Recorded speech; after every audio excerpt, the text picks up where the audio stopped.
if you don't sit your ass down with that bullshit? What up, y'all? It's Killer B, goddamn witch finder general. You got a witch, I burn their asses up, and I welcome y'all tonight to Witch Finder TV. Goddamn it, we gonna get it in.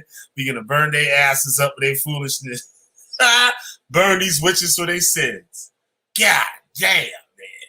And yo, I was talking to Neggy. Shout out to Neggy Springfield. Y'all make sure y'all go over there and check his channel out too. I was talking to Neggy Springfield how the cult versus cult, like how they go at each other, like to get each other out the way so they can get all the members and all kinds of foolishness. But man, this shit, yo, I used to follow the Moor. I never was a member of the Moor Science Temple, but I used to follow. I used to read their literature and all that bullshit. Man, I just ran across some shit here. Boy, if y'all don't sit your ass down somewhere, god damn, man. Yo, I tell you, it's the rise. Fuck the rise of the Moors. It's the rise of the black cults, and they've been doing it to us. They've been doing this shit to us. I found something interesting too. I found something real interesting. Hope Cherry Love tuning on this because it's hitting on something that she used my video for one of her videos, where I was getting on the Hebrew Israelite cult and what their elders were getting themselves into and who they were following, right? So we're going to touch a little on that. We're going to touch on this noble Drew Ali, right? And what the Moor Science Temple has to say. If I still got this thing up, hold on one sec. I might have erased it. I might have erased that shit. Yeah, I erased that shit. Fucking, we ain't gonna talk about it. But if it come up, I'll come across real quick. I'll pull it up. But we're gonna get into some things that was going on before Mr. Noble Drew Ali, aka Thomas Drew, started his cult. What he was doing before. So I got little notes here and there and here and there and there and there. I'm gonna get this thing popping. We can get this damn intro going. Please, this is a great time for you guys to hit that like button so more people can see our videos. And hit that share button so more people can see our videos. And hit that subscribe button if you're not already a subscriber. I promise you, we got good content over here, right? So I like to shout out my supporters, Brainstorm Homeschool Academy, Neggy Springfield, Josh, and Siberius the Sleeping Serpent. Those are all my supporters. If you like to join the supporter list, you can send me a donation of anything. I don't care if you send me goddamn 10 cents to Cash App, $ Cult Buster. Just put a note with what name you want to be added to the list, and I'll add it to the list, and you be on the team. So with that, y'all, we're going to get this show started. We're going to get it in. Burn the witches and they sin. God damn, man. Y'all niggas believe this shit, man? Come on, man. Come on. And inhumanity to man portrayed on the screen so vividly that you flinch. This man showed no mercy in the pursuit and interrogation of his victims. He was called the Witch Finder General. That's right. Burn witches and they sin. Witch finding ain't easy. It's not. It's fun, though. Get this one. Y'all can get your heads lost, spin away like prison. Intelligence agencies trace you. Seeing what I did lately, amazing. They not seeing all the sheep graceful. Flaming pins of Josh, get rocked. Mountaintops go fly. Fight enough, fight enough. Fuck your clothes, costume shop roll, catch info like a stroll, feeling home, so grab a switch. I'ma expose my foes cause they snitch. Since they can't ruin me, I'ma ruin them. That chopped off head, burn witches and they said, you can't lie, we can't die. I know what y'all said. just as flesh decay. But eternally, I don't see it that way. I paved the road clear is what you said. But your cult gonna leave people dead. You claim God, but God don't know you. Watch your desires overthrow you. Man fall down, man go home. Mask wearing like doom. All caps like y'all yelling. That's a rap. Might as well be fellas. Y'all words are lepers. On YouTube, acting precious. Mr. Nexus, feel the sun from the solar plexus. How's my volume? Finding all those devices that detect us. Yo, show respect, cuz. What kind of business, my dear? God's business. Which finding? Which finding? Y'all be looking for that next buzz. Or some buzz.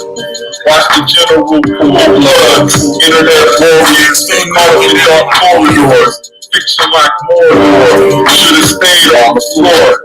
Y'all don't know origins. Laughing orphans, even though we got royal blood coursing. No more horsing. Real life's more important. Y'all speaking curses on yourself. Claiming God and no one else. Blast you off the shelf. Burn your whole library. I see you do it. Look, y'all claim to learn. Reading from the Jewish books. Y'all some cookie crooks. Lips caught up with a hook. Spooky beats drive me wild. Get stabbed from a knife holding child.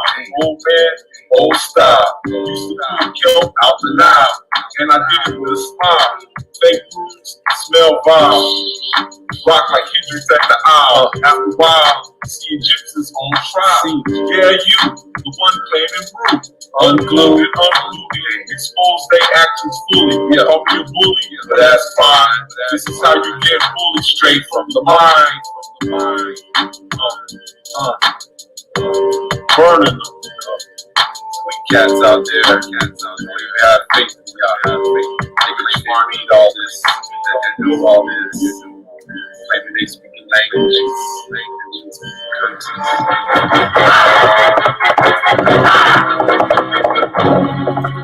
Be the first to see it. Be the first to talk about it. The Witch Finder General. During these ceremonies, was Satan?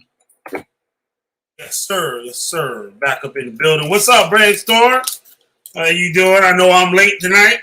I'm running a little late. Let's see what we get into tonight. Like I said, I got a good one, y'all, for y'all tonight. I got some information I just threw together here to share with y'all. I guess the rise of the Moors went to court and stuff. I don't know why they still in jail, since they're not supposed to be in jail, according to them, right? According to them, they're not supposed to be in jail. The real Moorish Science Temple, this is retarded, right? They want to get on there. We told them, we tried to speak to that brother. They didn't want to listen to us. And they want to demonize those people. And I thought I fixed my audio thing, and for some reason this shit is still with the bullshit. So how's my audio? Is it loud? Let me know if it's loud. It's supposed to be. Got 4 people in the room. That's what's up. It's supposed to be loud. Let me see if this thing pushing it down again. Fix the thing within the StreamYard thing, but it's like halfway, but halfway I guess is better than nothing. Put it back up, see if it fall down again. Nope, well, it's still going down, I don't know why it's doing it. I don't have an explanation for it. But just bear with me. I'm gonna try to talk a little louder.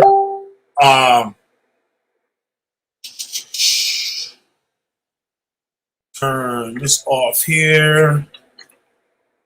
All right. We're gonna be talking about Mr. I'm good? All right, cool. I'm gonna be talking about Mr.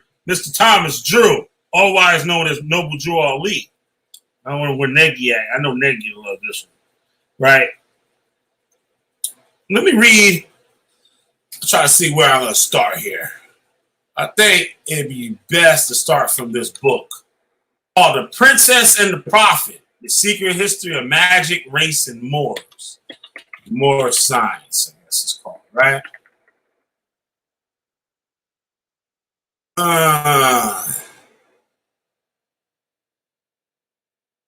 Okay. Let's get to this here. I'm not the spot I want to start. And we're going to see about like what was going on at that time in the early 1900s in the black community. Already wrote, you guys can go check out my damn, I forgot the name of the video, but it's on Rabbi Matthews and his occult knowledge that he was practicing while posing as a rabbi. All right. Okay. Oh, I'll start right here. Let me share my screen. I can see what I'm reading here.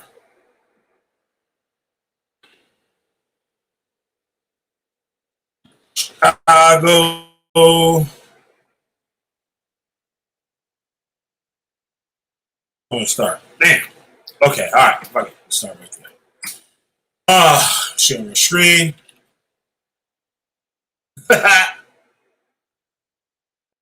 Oh shit. All right, this is here with me, I guess. Screen share here. So the Moors gonna be mad with me tonight. They should be already mad at me. I want them to put the hit out on me yet. But Princess and the Prophet. Sound like a good book. Let's try to get that PDF there. All right. Well, I'm gonna do this to reset this thing here. Put it where it's supposed to be at. Okay, where's the text here? Text show up.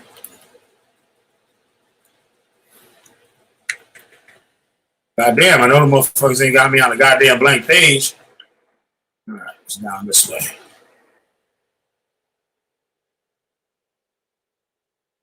What's the motherfucker at?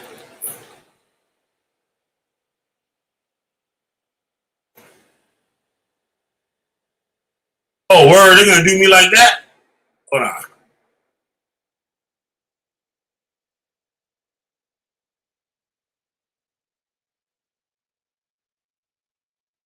Oh, they got me. Oh well, we can start from here. I swear, do they random pick pages or something that I can't see? Or something? Maybe. All right. Practices such as, so I can see here, crystal ball gazing, fortune telling, made up another 5.8. I think they did do that to me. That's crazy. Another 5.8% of the total. The ranks in Detroit and New York included some Mohammedan princes who identified as Muslims. Even smaller black sects composed of a significant 9.8% of the total. Encouraged by the city's ability to bring together seekers of arcane truths and to create a marketplace for magical services and occult beliefs. One Fred Stark ran the Aquarian School of Higher Thought in Church of Divine Science, while formal Hindu musician Lauren William DeLawrence, Southside interracial orgy cult, was broken up by the cops in 1912. Though he continued to influence occult enthusiasts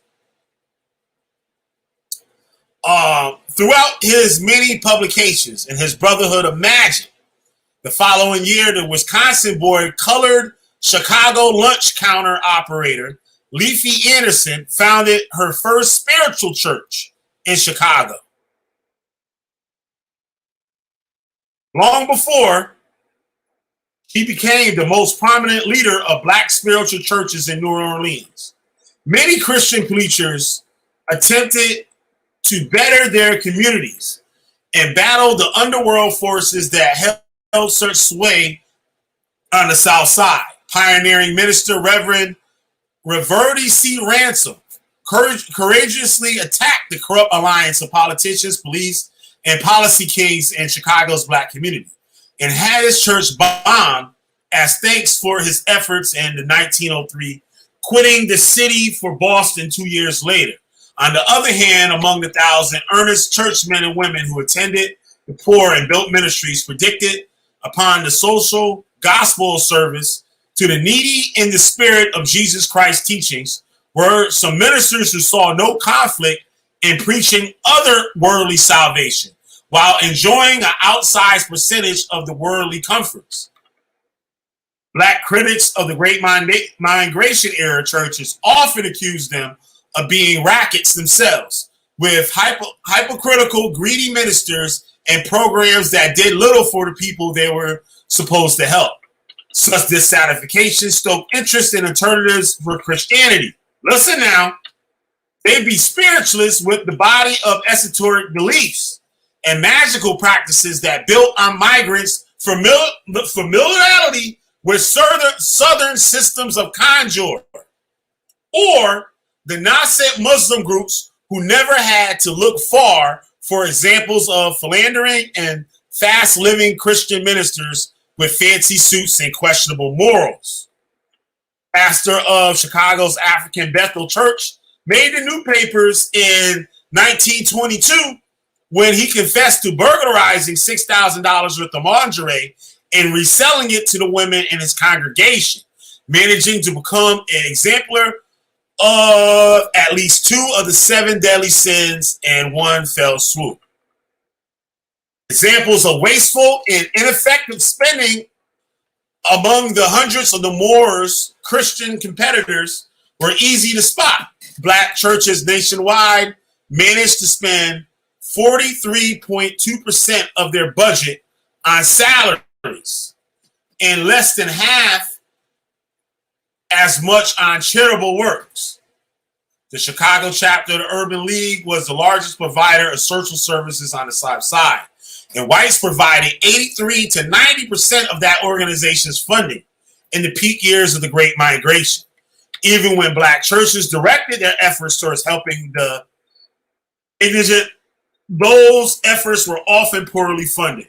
Reverend Richard Wright, Trinity Mission, and the Levy were perpetually cash-strapped and failed when Reverend Wright left the city in 1905, while the institutional AME Church program lasted until 1915. Ida B. Wells, Negro Fellowship League, managed to operate his lodging house for only 3 years and expired altogether after 10. On the other hand, Olive Baptist Church led the popular minister Reverend Lacey Kirk Williams, boasted a membership 10,000 strong in the 1930s, right? So religion was big business at that time. Big business. And let's see something else. I don't know why. That's weird. I reset and it blocked what I was reading before on here for some weird reason. But that I got this thing here for you guys to listen to. Glad I have this queued up already because why is people on this commercial shit? All right. Skip forward to January. All right. Let's listen to what this lady had to say. I'm glad I had it because I was looking up what this lady was saying, right? And I found the source. I don't know why. Within that book, I don't have time to look up some more shit. But take a listen to what this lady has to say. It's not long. Let's take it out. Well, I'm going to put it in the screen so y'all can see it here. This is going to be very disturbing, I guess, for the Moors. The Moors. Skip forward to January 8th of 1886, and Timothy Drew, also known as Noble Drew Ali, is born. Several details.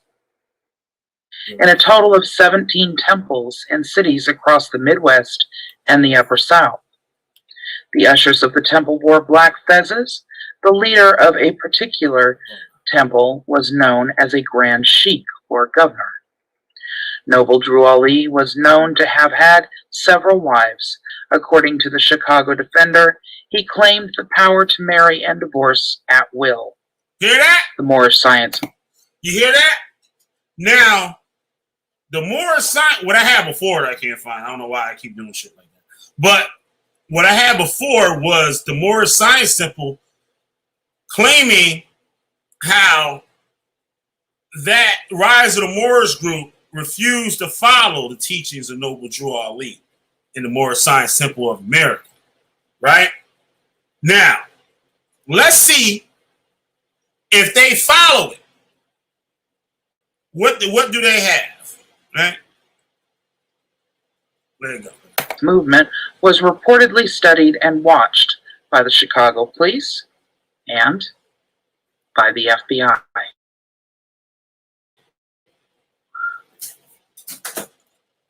In early 1929, following a conflict over funds, Claude Green Bay, the business manager of Chicago Temple No. 1, split from the Moor-ish Science Temple of America. He declared himself Grand Sheik and took a number of members with him. On March 15th, Green Bay was stabbed to death at the Unity Hall of the Moor-ish Science Temple on Indiana Avenue. Now, I wonder why that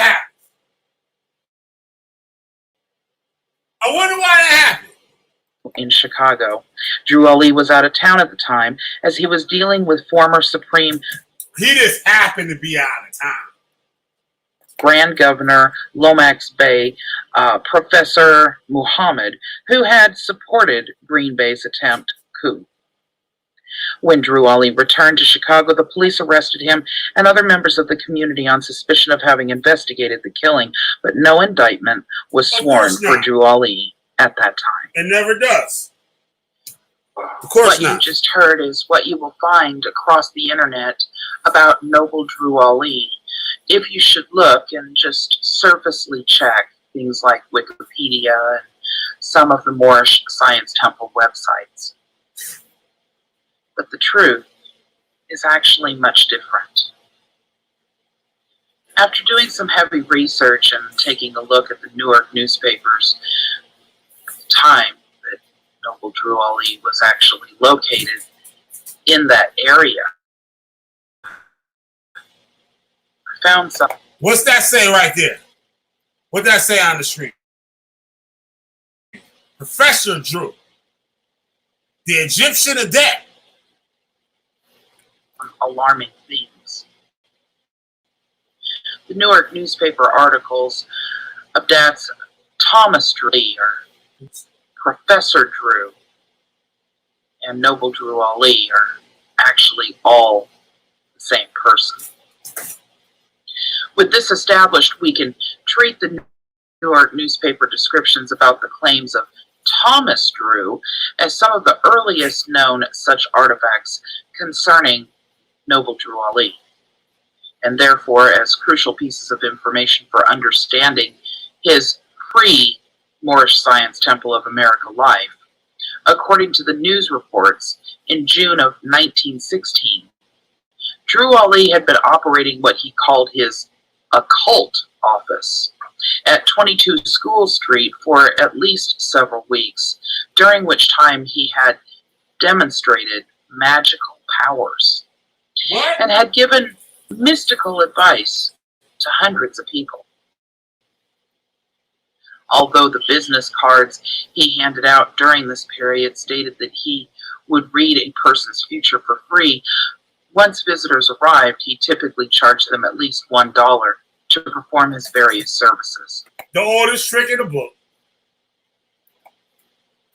Fortune telling, which he did using a crystal ball placed upon a piece of black velvet, was one of his cheapest powers. Another was the eating of several nails in one sitting. For those who... Y'all hear what y'all hearing? Y'all hear it? I'm hurting them, New Era. I'm hurting them. I ain't got no choice but to hurt them. I ain't got no choice but to hurt them. I ain't got no choice. This thing out here trying to do root work our motherfuckers and shit. Lying to the goddamn people. Chewing on nails. Talking about he can eat nails. I don't give a fuck. I don't care what root worker person did the coke, Santerio, Palo, Voodoo, I don't care. If a nigga claim he can eat nails, go the other way. Listen, it don't stop here. You know, I thought I told you that we won't stop.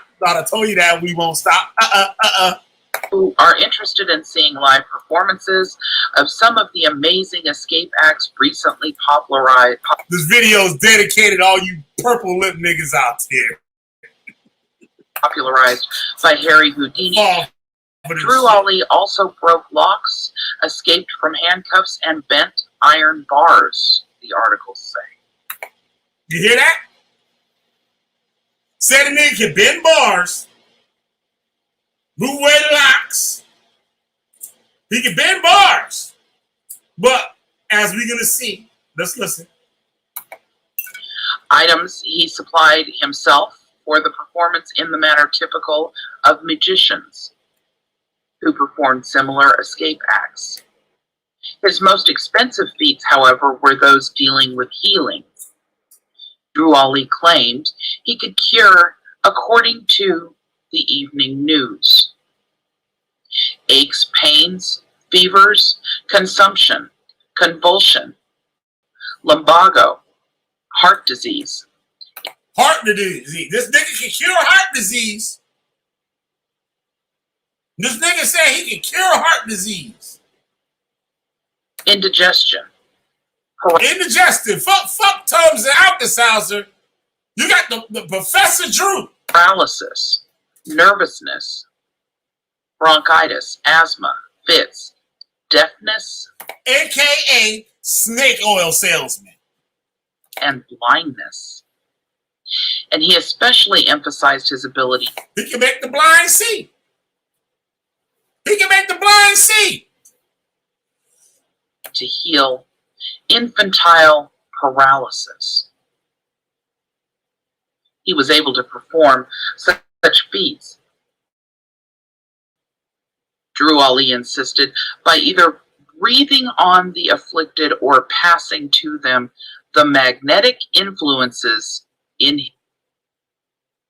Did you know that you can make money from YouTube without creating videos? Shut your That's ass right. up. You can use other people's videos to make money. His blood, thereby killing the germs, he claimed. The mystic's single most expensive cure was the ejection of all evil spirits and influences from each individual, giving them the ability to sleep at night in peace. The available evidence suggests that in 1916, Drew Ali was not claiming any connection to Islam, but rather identifying with folk religion, occultism, and non-Islamic Oriental themes. See that? My man wasn't talking no Islam, nothing. He wasn't saying Islam. Islam, brother. How the Moors do it? Islam, brother. We ain't no goddamn feds. In addition to stating that he was an East Indian from Virginia and an Egyptian adept student, as noted in Chapter 1. Now, who that sound like to y'all? I know Brainstorm might not. She not in tune with all this stuff. Not yet, but when she getting there. But who else was saying that? Who else was saying that, y'all? 5 people watching. One of y'all niggas, though, that kept switching their shit up. No motherfucking goddamn Malachi Z. York of the Holy Tabernacle Ministries of the World, a.k.a. Imam Isa, a.k.a. What was the other one? That nigga had like 5 names. I can't name all of them right now. Shit. That nigga had like 5, maybe 6. Dr. York, that's right, boy. Yep, that's right. Dr. York, that's right. Y'all niggas watching. Shit, goddamn. Class participation. Let's go. That's what I'm talking about. Dr. York had all those goddamn names. That nigga went from Christian, Muslim, goddamn Indian, to the motherfucking goddamn a Mason, to all types of shit. Just like this dumbass motherfucking fool here. of the Before the Fez book.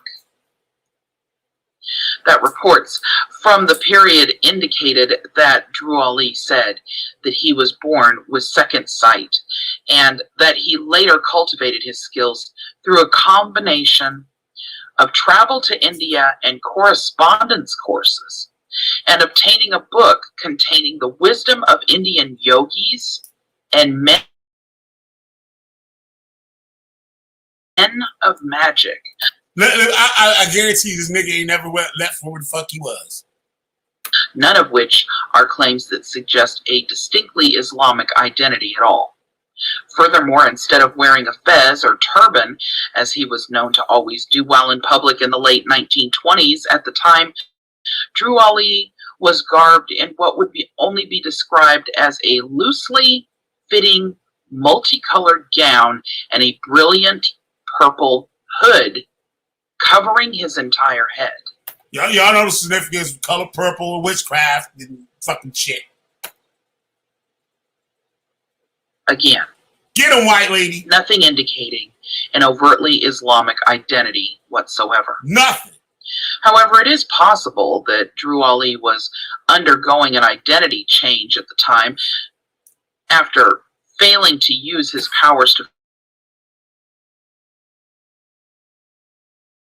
free himself from the wrong tonight. I'm wilding out. Uh-oh. Since all that magic shit, this how we do Mr.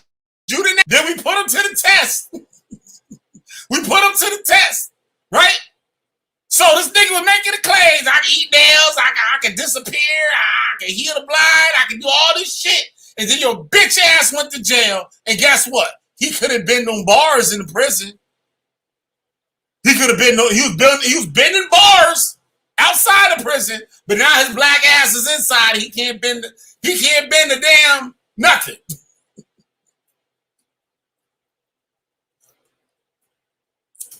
Couldn't he save himself? In the Moor Science Temple, look at this nigga as a prop, as a messenger of God that can't free himself. The Muslims believe that Jesus freed himself. Right? Right or wrong? The Muslims believe that Jesus wasn't up on that cross. That Jesus escaped. He did a getaway. Dun, dun, dun, dun, dun, dun. Get away. Boy, this nigga ain't get away.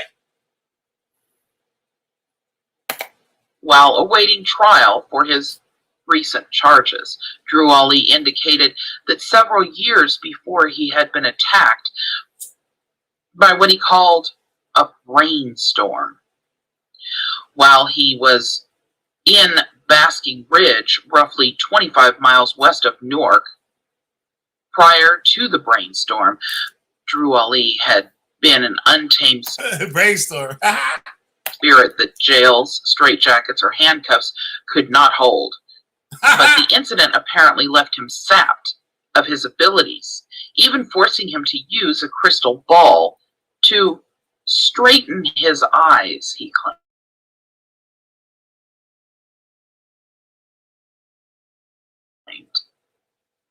If nothing else, the arrest was forcing Drew Ali. The cult leaders switched their game up so fast. They'll switch their game up so fast. So fast. When the last time you heard Judah Nazareth talk about that Dan Temple Man shit? When the last time you see that nigga wearing them chains around his neck? That nigga, after we exposed that fool, he ain't dare put on them goddamn chains. If y'all want to know what I'm talking about, y'all go check out my video. It's like one of my first joints. It's the most popular video. If you go to my home screen where it says popular videos, that first video, the most no, ain't that? Nah, that ain't the video. Go down to the bottom. It's like Hebrew Israelites, witchcraft, cult leaders, and witchcraft, or some shit like that. You'll go watch that one. A month after his June 1916 arrest, Drew Ali was convicted for practicing medicine without a license and was sentenced to 18 months in prison. Although who y'all see do that? Who out there doing that, y'all? Quit playing with me. Who out there doing that? Look, Minister Inky. Minister Inky. Minister what? Minister Inky almost killed somebody and shit with his shit. Dr. Sebi. Y'all, some of y'all niggas out there love y'all some Dr. Sebi. Guess what? Dr. Sebi is a fraud. He a fraud and lied to all of y'all. Y'all go check out my Dr. Layla Africa and Dr. Sebi video with Minister Inky, and I think I even threw Dr. Ali Muhammad up in that motherfucker too. Burned their asses to the ground looking like a fool. All of them. Dr. Layla Africa ain't got no doctorate in his shit. All his associates that claim themselves a doctor ain't got a doctorate in nothing. And y'all niggas follow right behind them motherfuckers. Dr. Sebi didn't even, if I can remember, Dr. Sebi didn't even get past the 5th grade. If I'm not mistaken. He ain't finished school. That nigga ain't know how to do nothing. Y'all sit there and he was just playing with y'all. And I show y'all the videos of the results of fucking with these people. Your ass going bald and all types of shit. Severe burns on your scalp.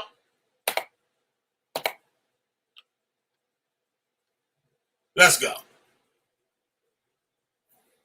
Burn it to the ground. Let's go. Though it is not entirely clear how much of this sentence he actually served, in any case, when he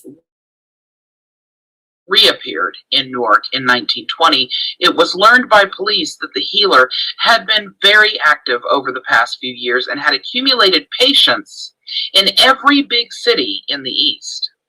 As described in Chapter 2, by this time, Drew Ali, although he was still focused on healing people and was apparently still wearing a robe and hood and not the suit and fez that he would later typically wear, now was claiming to be Muslim, not an East Indian. Drew Ali's teachings may have changed by this point as well.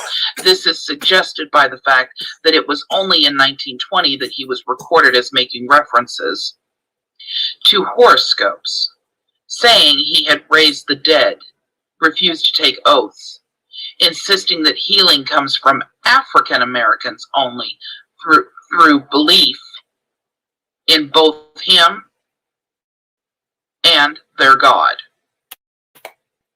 What did that nigga say?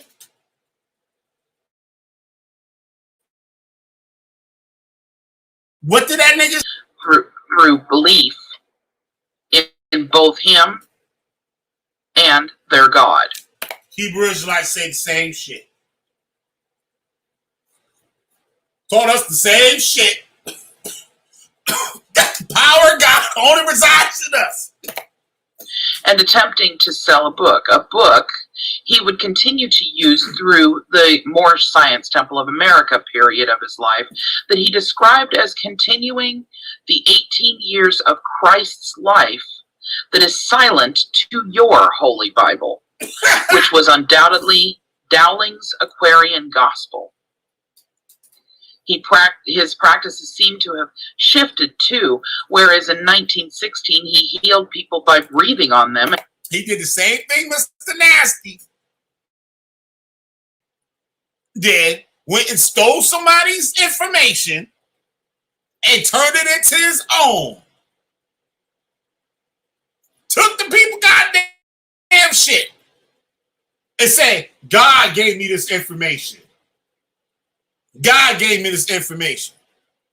And passing magnetic influences into their blood, but in 1920 he repeatedly employed water, oil, and laying of hands, the previously described chanting in an inner chamber.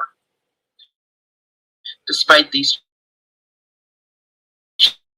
changes in inner chamber. Let's see what that said.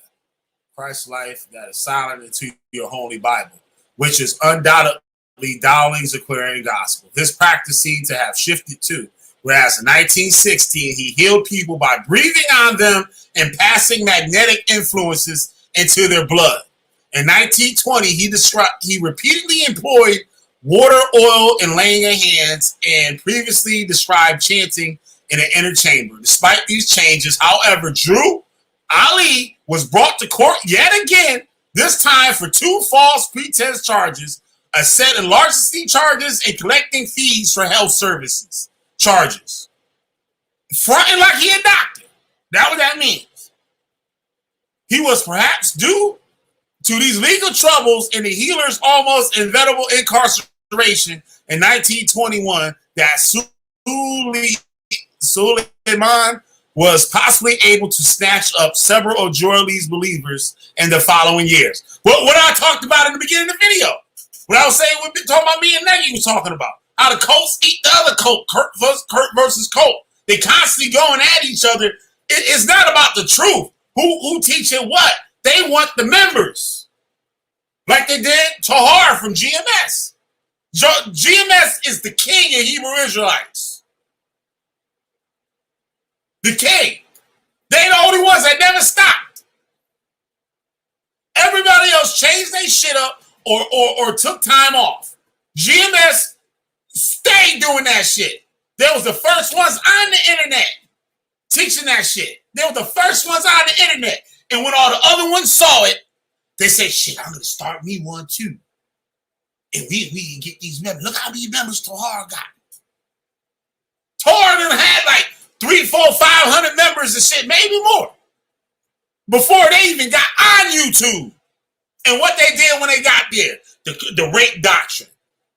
Said, oh, they want to rape 12-year-old boys. Do you want to rape 12-year-old boys, brother? Do you want to rape 12-year-old boys? Or 12-year-old girls, my bad, that boys. That too, probably for them. That too. Right? So, that shit crazy. These niggas do the same thing. They crooks. It's like people selling drugs in the same neighborhood. They constantly trying to outdo the next. Despite these changes, however, Drew Ali was brought to court yet again. This time for 2 false pretense charges, a set of larceny charges, and collecting fees for health services charges. Newark Flyer says Drew cures tuberculosis and pneumonia. Nigga. It was perhaps due to these legal troubles and the healer's almost inevitable incarceration in 1921 that... And look, he cures tuberculosis and pneumonia, but there's his death certificate saying that he died from tuberculosis and pneumonia. Y'all see this shit? He died from what he said he could cure. Burn witches in their sin. Suleiman was possibly able to snatch up several of Drew Ali's believers in the following years. The only currently available additional piece of contemporary evidence that we have for Drew Ali's activities prior to the Moor-ish Science Temple of America was established in Chicago. It is a single newspaper article from early December 1923. Here it is indicated, as mentioned in the previous chapter, that at the time Drew Ali was still going on as Thomas Drew and was still regarded primarily as a healer, not as a formal religious leader whose residence was still at 181 Warren Street, although he also performed his services in New York City. And despite the fact that these many new pieces of evidence help flesh out some of Drew Ali's backstory, they do not tell us much about his pre-1916 life. And they provide virtually no new clues about any formal religious organization that he may have established in 1913. That is, other than suggesting that even if Drew Ali had actually started an organization in 1913, it almost certainly was not centered on teaching African Americans that they were descendants from Muslim Moors. In fact, So my man went from East Indian to Moor. Y'all see this shit? And this is the early 1900s. This ain't no new nigga hustle. Niggas was doing this shit in the early 1900s. Straight out of slavery, they was with the bullshit. But goddamn, slavery fucking ended what? 60 years? Some shit? 40, 60 years? And this nigga already at it. He already with the bullshit. Y'all talking about the black community and shit. Y'all fucking with these niggas. The preachers, the Christian preachers was doing the shit too. Y'all saw what I read? They doing it too. And most of y'all already know that shit. A lot of churches do that shit.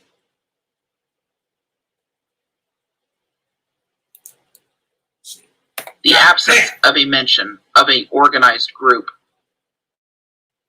combined with Abdat's biological evidence that places him in Virginia in 1910 and early 1916 might cause one to question the veracity of Noble Ali's later claim about founding the organization in Newark in 1913.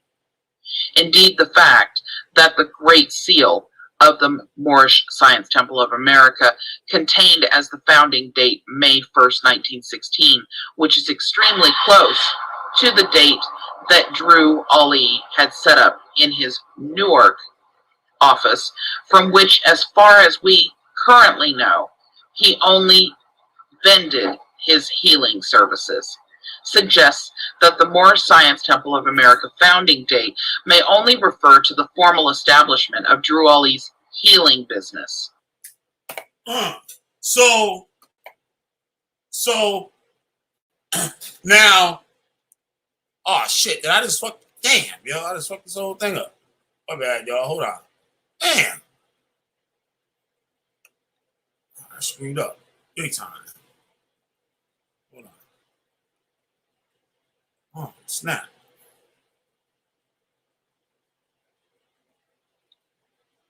Alright, we passed there. I don't know. Let's see this lady say here. As Thomas Drew, and was still regarded primarily as a healer, not as a formal religious team. It almost certainly was not centered on teaching African Americans. Had set up in his Newark office. Okay, yeah, that was the end of the thing. That was the end of it. That's fucking crazy, yo. So, oh damn. Wait, hold on. I screwed up. But the thumbnail, I know y'all saw the thumbnail. The thumbnail is of his parents. I don't really have to play. I just want to get the picture on the screen here.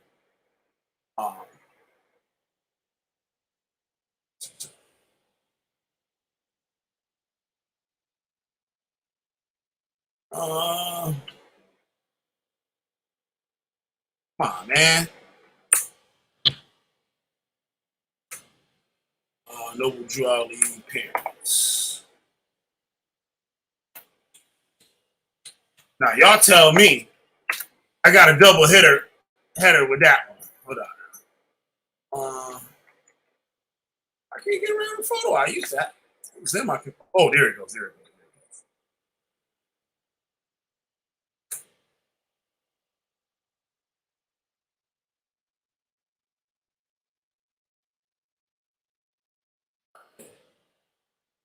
It's in front of me. Oh, there it is.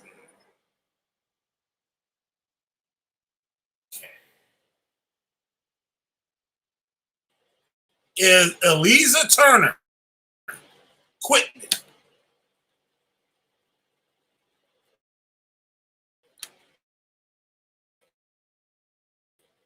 Now with this whole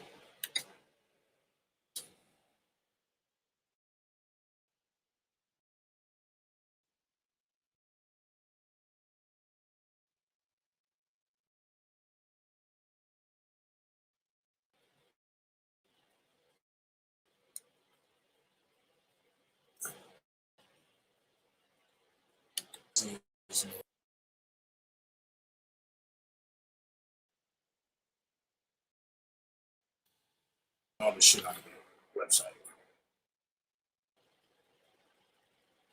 I gotta get into this. I'm not even gonna show y'all this. This is a whole nother video.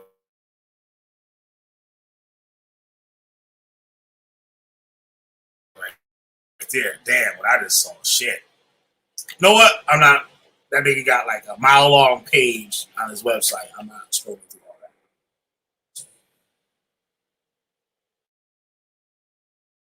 all that. Man.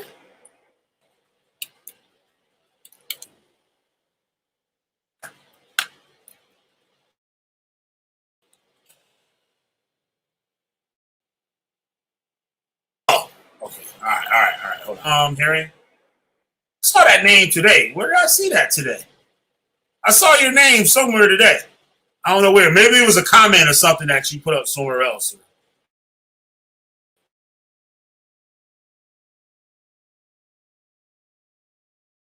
I saw somebody just stopping by. All right. This is his parents. He's a Turner Quitman.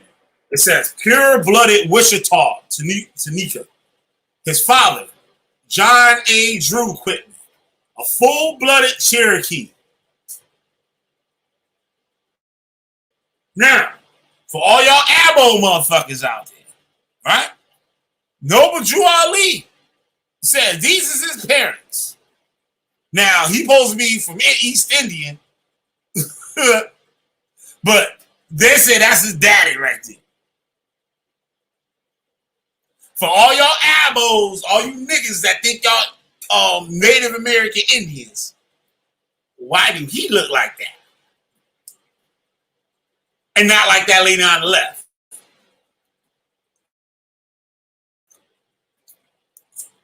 Now, a Wichita Indian is a false. Wait, let me pull that up here. Pull that up. Wichita. Look at the Moors right there in the middle, posing as Masons and shit. All right. Washita. That's how I say Wichita. I said Wichita. Wichita, Kansas. Washita.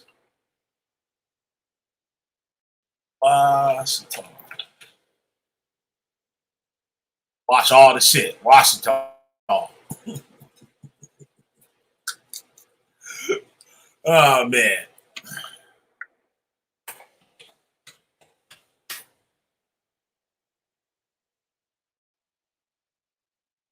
Let's get it. Look at these niggas and shit.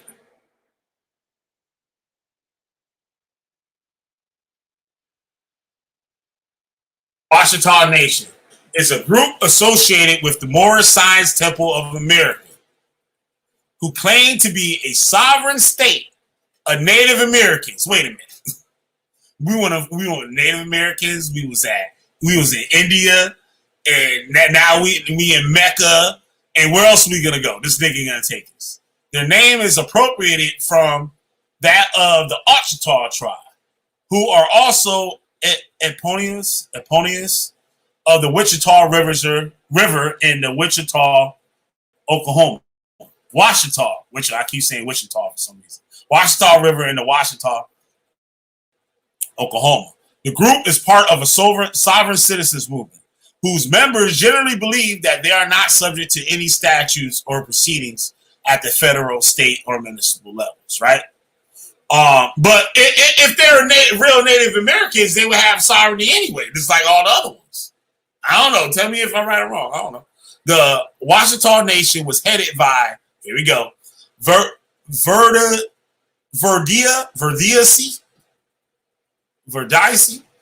Hampton Gostin, also known as Verdice, I don't know how you pronounce that, Turner, and as Empress Verdice Tari Wichita Turner Gostin L. Bay. Now, I highly doubt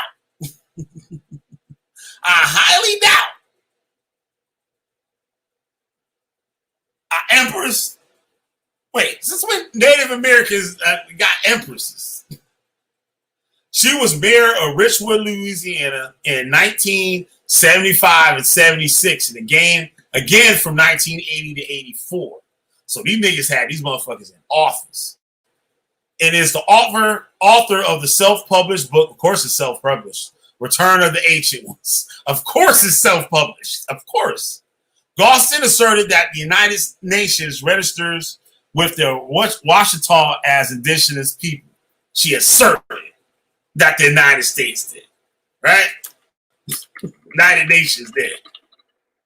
1999, the Southern Poverty Law Center estimated that the group had about 100 hardcore members, noting its popularity among followers of the Moor-ish science, a nationalist movement.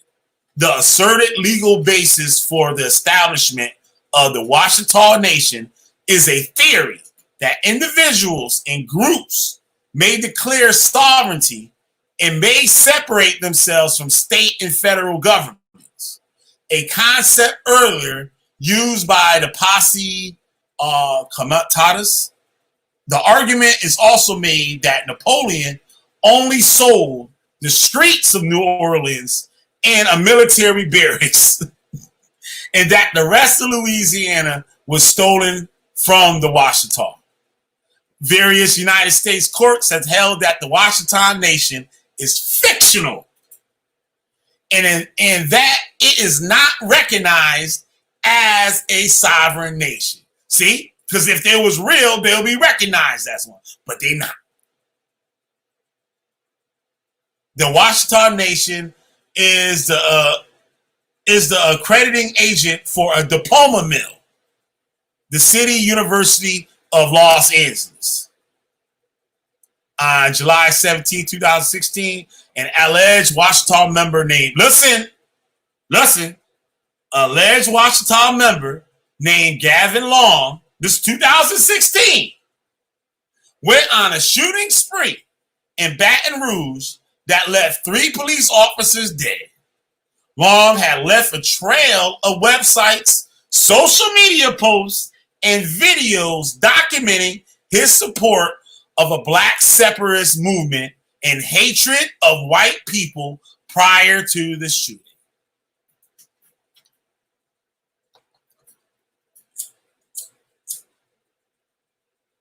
Look, right there in front of you. Y'all can go to yourself. Y'all see where I went.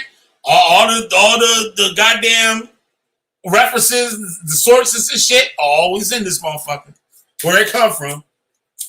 If they don't got no proof where it come from, the motherfuckers will tell you. That it needed cite for that. It needed cited source for that. Tells you all the time. Yo. A diploma mill, for y'all don't know what a diploma mill is. It's like, I did a video on Mr. Nasty got his ordained minister license. It's a church that's created, and what they do, they offer a service to be recognized as ministers, or they're set up as like a school. And this is what your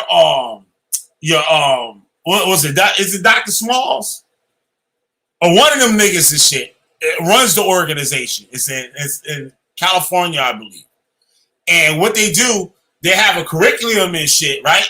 That you follow. You become a doctor. You could get a doctorate in they bullshit. Like comedic teachings or whatever. I think it's Dr. James Small. I think. I could be wrong. But I think Jabari is involved with it too. It's the group that Jabari is down with, I believe, right? Now, they could get you, go through course and you become a doctor. And now you can walk around and tell motherfuckers you got a doctorate. But it's a doctorate within their school. You know what I'm saying? But the school could be some straight bullshit. You know what I mean? Some kind of weird, bugged out religious teaching or whatever. People fall for this shit. They fall for it every time. Hook, line, and sinker. Let's look at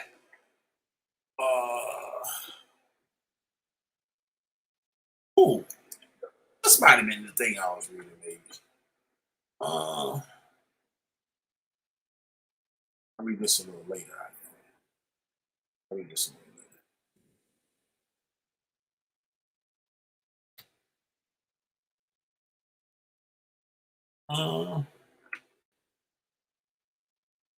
This is a good article. I haven't really understood it yet.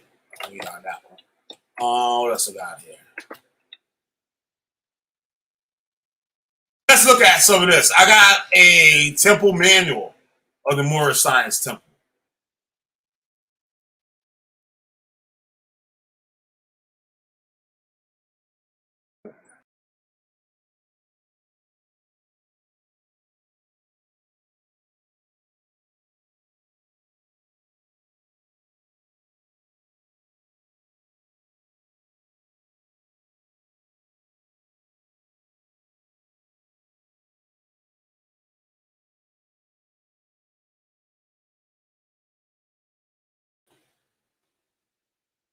Thanks, Brainstorm.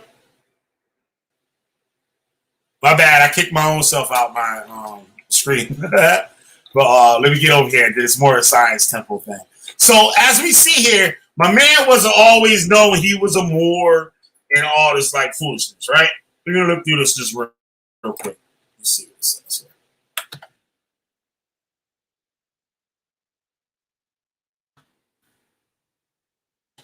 Temple manual. Start right here. Shit. Act 6. With us, all members must proclaim their nationality. And we are teaching our people their nationality and their divine creed, that they may know that they are a part and a partial of this said government. Right? Now, they talking about their own government. I don't think he's talking about the government of the United States. He's talking about their own government. And know that they are not Negroes, colored folks, black people, or Ethiopians, because these names were given to slaves by slaveholders in 1779 and lasted until 1865. Now, I want to know why they say 1779. If anybody got the answer to that, y'all let me know. 1779. Said these names were given to slaves by slaveholders. I got a video coming up too now. That's not necessarily true. I'm sure in a lot of cases, some people today have the last names of their slaveholders or maybe their last slaveholders or whatever, right? Maybe. Now, a lot of slaves, they chose their own names. That's another video. I ain't gonna talk too much on it. But I got some good information on it. It said until 1865, during the time of slavery, but this is a new era of time now, and all men must now proclaim their free national name to be recognized by the government in which they live and the nations of the earth. This is the reason why Allah, the great God of the universe, ordained Noble Jew Ali. Usually somebody ordained minister, the church is ordaining them to be a minister. Just like the thing with Mr. Nasty and shit, got his ordained minister certificate, diploma. The prophet is redeem his people. The prophet to redeem his people from their sinful ways. Oh, God. Ah, man. The Moorish Americans are the descendants of the ancient Moabites who inhabited northwestern and southwestern shores of Africa. Show me that. I want somebody to show. Mr. Moore, show me that. I don't care what temple y'all from. Show me that. All members must promptly attend their meetings and become a part and a partial of all uplifting acts of the Moorish Science Temple. That means complete devotion. Members must pay their dues, keep in line with all necessities of the Moorish Science Temple of America. Then you are entitled to the name of faithful. Husband, you must support your wife and children. Wife, you must obey your husband, and take care of your children, and look after the duties of your household. Sons and daughters must obey fathers and mothers, and must be industrious and become a part of the uplifting of fallen humanity. Become industrious, that means working for the code, right? All Moorish Americans must keep their hearts and minds pure with love and their bodies clean with water. This divine covenant is from your holy prophet, Noble Jew Ali, through the guidance of his father God, Allah. Now,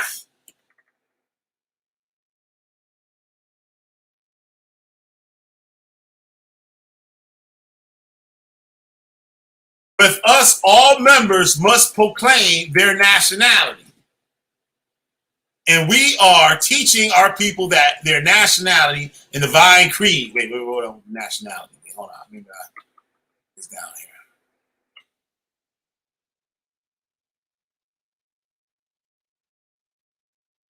I bet you one part, I was going to make a point. I bet you, like that part right there, it said all members must proclaim their nationality, right? So you're forced to say, hey, I'm a Moor. Or you don't get down. Like, you have to accept it. And then when you accept it, you got to get your card.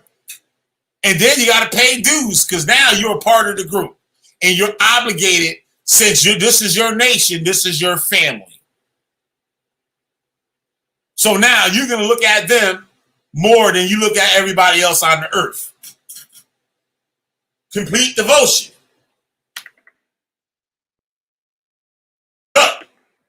This organization, the Moorish Science Temple America, is not to cause any confusion or to overthrow the laws and constitution of the said government, but to obey hereby.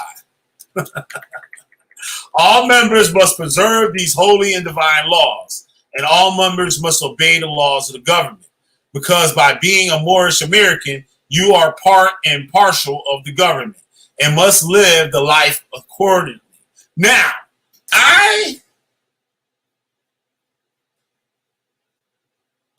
I think this is talking about their government. Something's telling me that. And worded, it sounds like it's talking about where you live at. I don't know. Tell me what y'all think. I don't know. For some reason, I think that.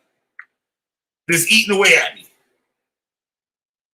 America is empowered to make law and enforce laws with the assistance of the prophet. Whoa. America is empowered to make law and enforce laws with the assistance of the prophet and the grand body of the Moorish Science Temple of America. The assistant grand sheikh is to assist the grand sheikh in all affairs if he lives according to love, peace, freedom, and justice, as known before the members of the Moorish Science Temple of America. Now, see again? We know the United States don't make decisions and call up Noble Jew Ali for nothing. We know that for a fact.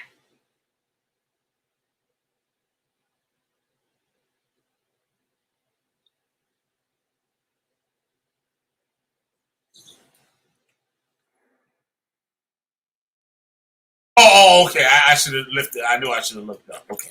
It is talking about them, their group, their government.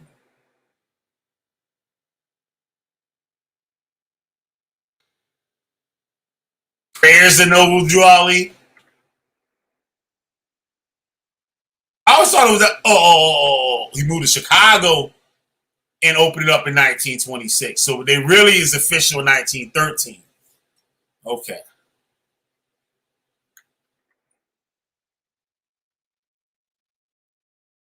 Talking about them in jail, how to get members in jail.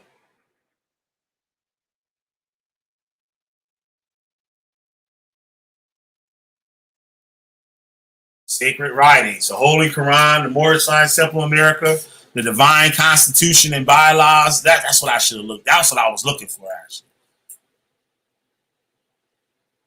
The great meeting is on the Quran questions for Moorish Americans. I had a few of these books back in the day.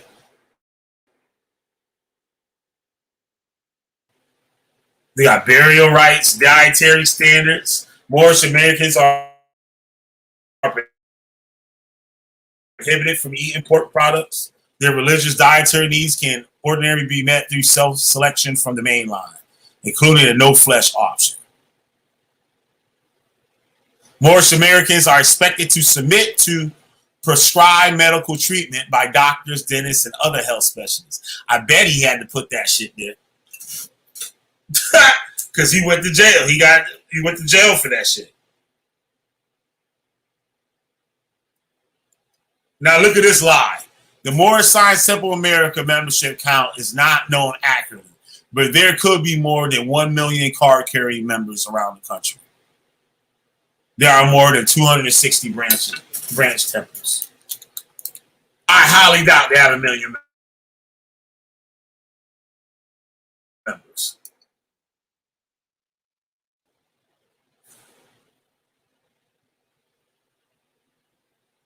Look, members must promptly attend meetings and become part of all uplifting acts of the Moorish Science Temple. Membership is free, not only in the U.S., but all over the world. Members must proclaim their nationality and must proclaim and practice love, truth, and peace. You know what that means? Membership is free. It's free, right? But you got to pay our clerical fees and shit for making your card. And now that you got the card, you're in the organization, and now you're obligated to pay your dues. If you don't pay your dues, you're not playing your part and partial of the whole of the nation.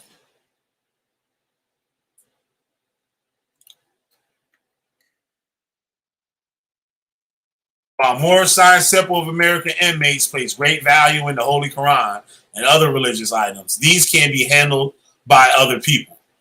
Staff are expected to show the same respect for such items as for the religious articles belonging to all traditions. Religious articles are not to be mishandled, thrown, placed on the floor, brought into the bathroom, or placed in the toilet and basin.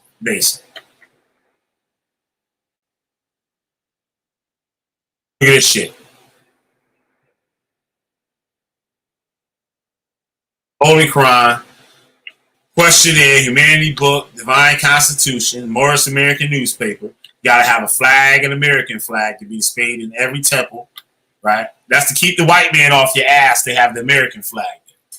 The charter or warrant or authority to be issued to every temple or branch temple, right? Branch temple information, oral statement of Prophet Noble Drew Ali, picture of Prophet Noble Drew Ali, picture of the great meeting is on, and a Mufti law book. That's when people in prison.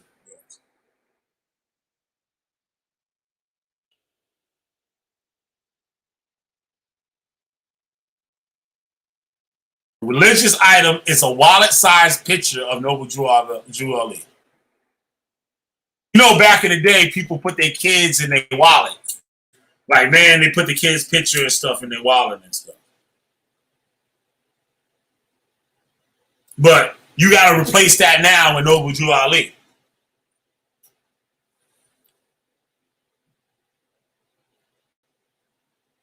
Noble Drew Ali's birthday. It's a holy day. Wow.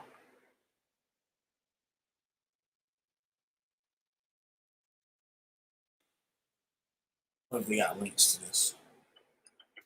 These links were Divine Constitution, bylaws. It's a picture, or can I highlight it there? Damn, won't let me highlight none of this? Okay, Divine Constitution. Hold on.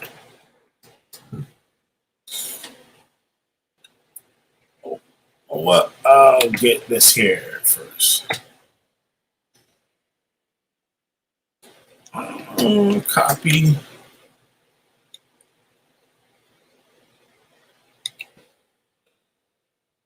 My Constitution.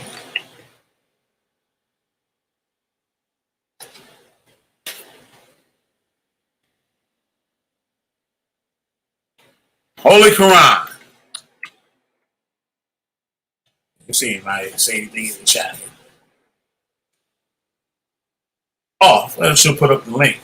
Here's the link. Anybody want to come on, cuss me out, do whatever and shit. Y'all know what y'all do.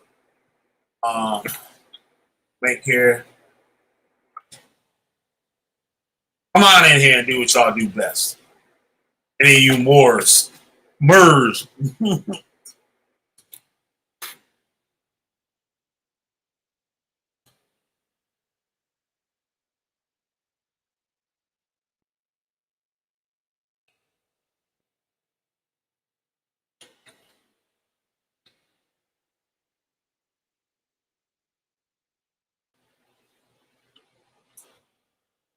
The guiding of his Father God Allah, the great God of the universe, to redeem man from the sinful and fallen stage of humanity back to his highest plane of life with his Father God Allah. Look at here.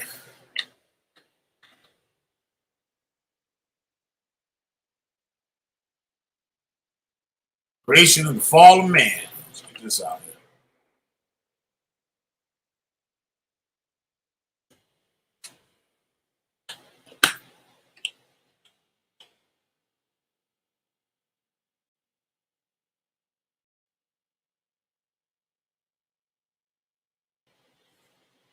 Talking about Jesus, shit that ain't in the Bible.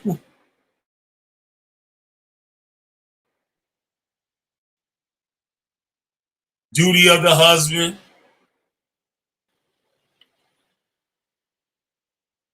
We can get into all this shit. We can get into something.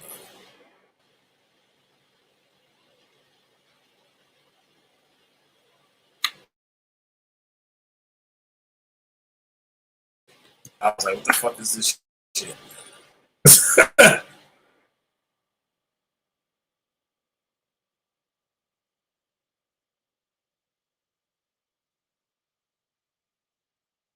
So he's saying that Jesus taught in India, Europe, and Africa.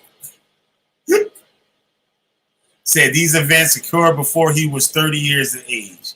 These secret lessons are for all of those who love Jesus and desire to know about his life works and teachings. All right, here goes his spiel here.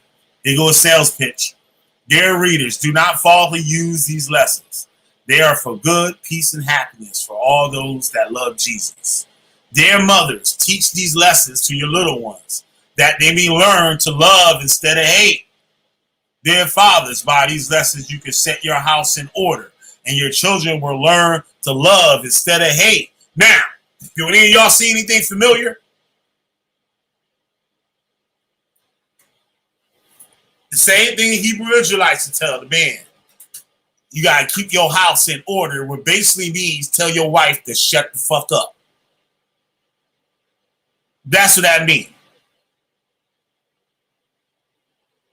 If you whip your wife into submission, guess what? Your children are going to fall into submission too.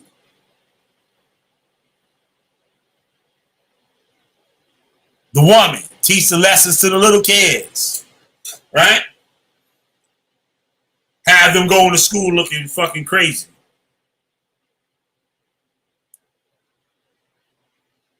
Looking like a damn genie in a bottle and shit.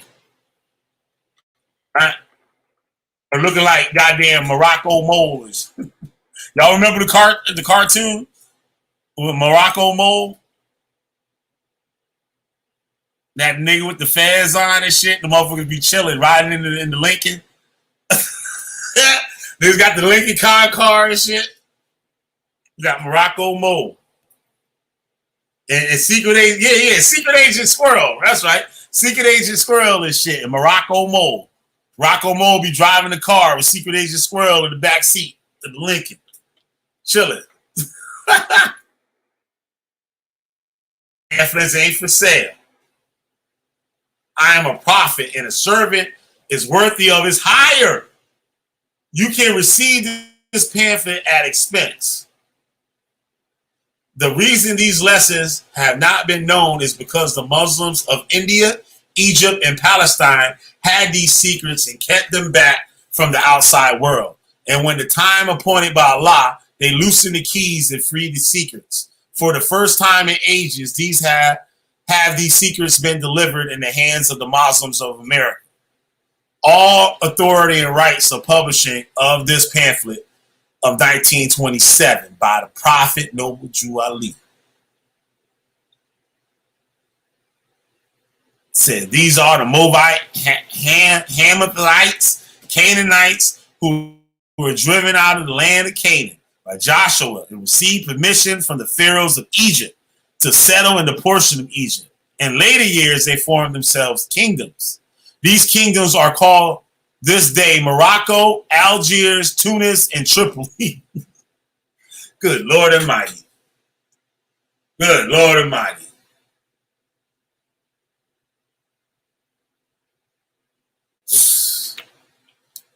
All right. Creation and the fall of man. This should be interesting.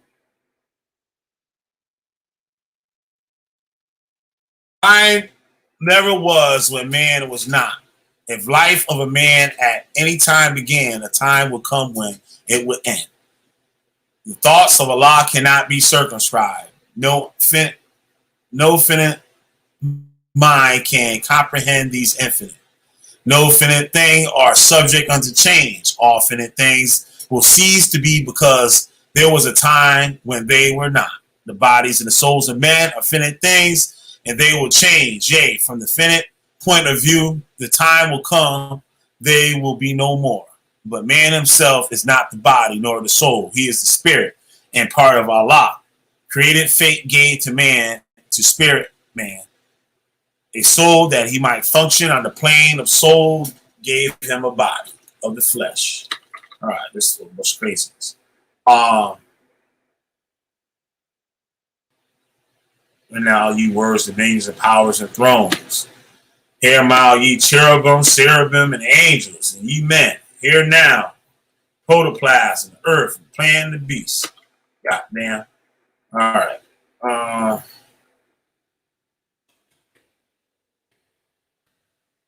Education of Mary and Elizabeth in Zone, Egypt.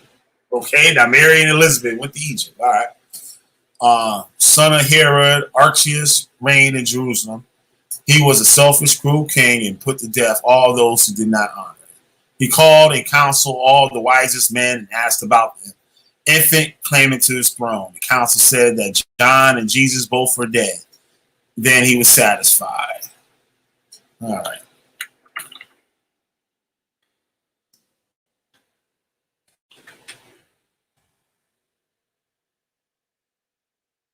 Life works of Jesus in India. Ravana was a man of wealth, and he was just, and the brand of Brahmic priests sought wisdom in the West. When Jesus stood among the Jewish priests and read and spoke, Ravana heard and was amazed. And when he asked who Jesus was, from whence he came, and what he was, Chief Hillel said, "We call this child a day star from on high, for he has come to bring to men a light, that light of life, to lighten up the way for men and to redeem his people of Israel." And Hillel told Ravana all about the child, about the prophecies concerning him, about the wonders of the night when he was born, about the visit of the Magian priest. Now, Noble Jolie, they say that Noble Drew Ali's birthday, the earth, there was an earthquake, an eclipse, or some shit like that. That's another thing for Prophet Noble Drew Ali.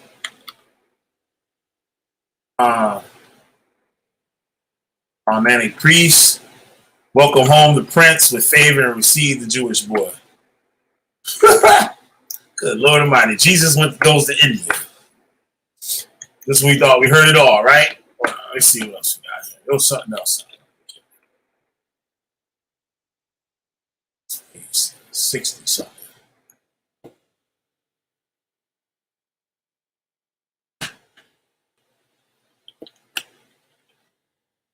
Well, I'll let you guys get this too. I'll put the link for you guys to check out.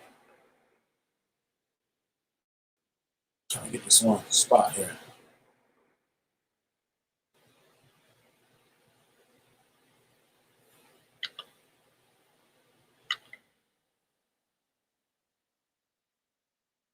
Yeah, this is kind of like what I was what I wanted to show, and that I just looked at is hitting on the same thing. Hold on one second. Choice subjects.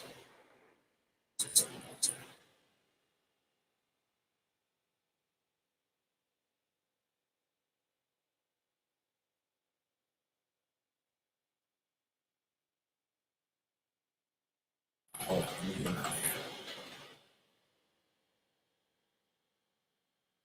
This is the cult shit. This is the shit that keep you in the cult. Check this out.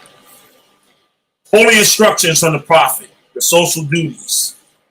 When thou considereth thy wants, when thou beholdest thy imperfections, acknowledge his goodness, a son of humanity, who honored thee and with humanity, endowed thee with speech, and placed thee in society to receive and confer reciprocal help and mutual obligations, protection from injuries, thy enjoyments of the comforts and pleasures of life. All these thou owest to the assistance of others, and couldst not enjoy but the bands of society. It is thy duty, therefore, to be a friend to mankind, as it is thy interest that men should be friendly to thee. As the rose breaketh sweetness from its own nature, so the heart of a beloved man produces good works. He enjoys the ease and tranquility of his own breast, and rejoices in the happiness and prosperity of his neighbor. You hear that? These sound like regular things and shit. But when you look at it a certain way, it's made to keep you a certain way and not be in his business. Just like you see, Hebrew Israelites have seen this, where they say how we supposed to be going through the curses and all this shit, but them niggas is driving around in luxury cars, and you got an old beat up Honda. And it's wrong for you to ask, why is it okay for you to have all these good things and not us? If one of us pull up in a 500 Benz and shit, right? They're going to say, you wicked. You spent that money. You wasted that money on that Mercedes Benz when we need to get brothers in the truth. Some of that money should have came to the truth. And now they see that Benz, they're going to be looking for more money from you. Brother, yo, we need these donations, brother. You know, you buying Benzes and everything, brother. You got it. They'll tell you, you got it, nigga. You got it. He enjoyeth the ease and tranquility of his own breast, rejoices in happiness and prosperity of his neighbor. He opens not his ear to slander. The faults and the failings of men give a pain to his heart. The faults and the failings of men give a pain to his heart. His desire is to do good, and he researches out the occasion thereof, and removing the oppression of another.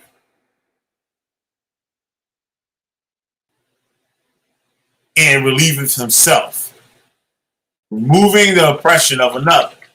From the largest of his mind, he comprehendeth and his wishes the happiness of all men. And from the generosity of his heart, he endeavors to promote it. Holy instructions from the prophet, justice. The peace of societies dependent on justice, the happiness of individuals on the safe enjoyment of all possessions.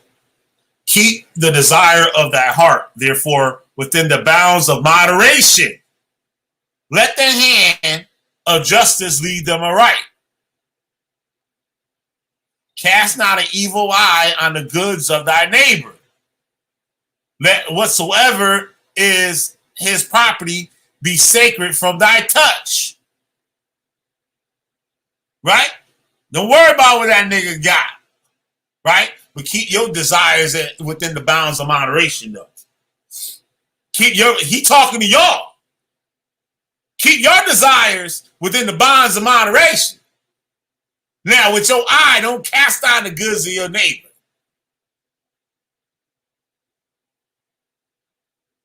So when I pull up in my Benz and shit, don't look at why I got it, nigga.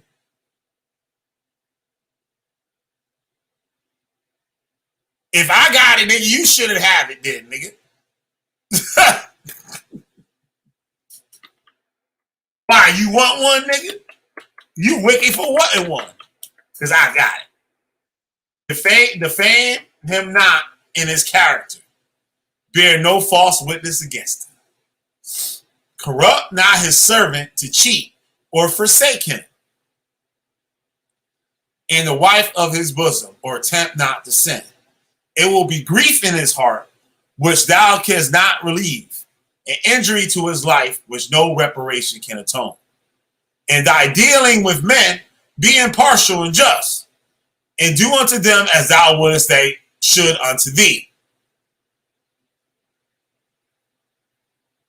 Be faithful to our trust, and deceive not the man who relieth upon thee. Deceive not the man who relieth upon thee. Be assured, it is less evil in the sight of Allah to steal than to betray.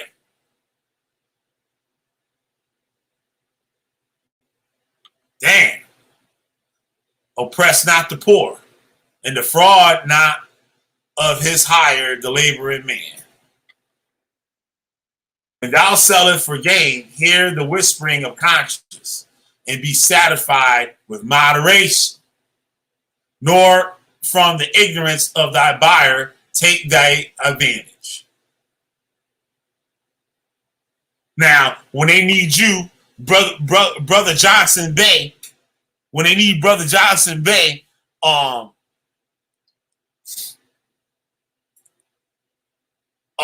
I was gonna say, like they need him to make some garments or some bullshit, right? Now they might give him a couple dollars. Now I say, don't defraud not as hired the labor of the man. You know what I'm saying? Oppress not the poor. So, brother, you know, the school ain't got it. We got, you know, we helping brothers with they rent out of state. You know, they always got that brother out of state that they helping pay rent and shit. That's why they can't give you no money. Yo, I done heard that shit in so many coats, like Hebrew Israelite coats. It's funny as hell. They all use the same excuse. They're helping some brothers out of state with their rent. I done heard that shit too many times. But the same thing, like give up that money. But if you got a business and they need something from you, don't charge us a lot of money.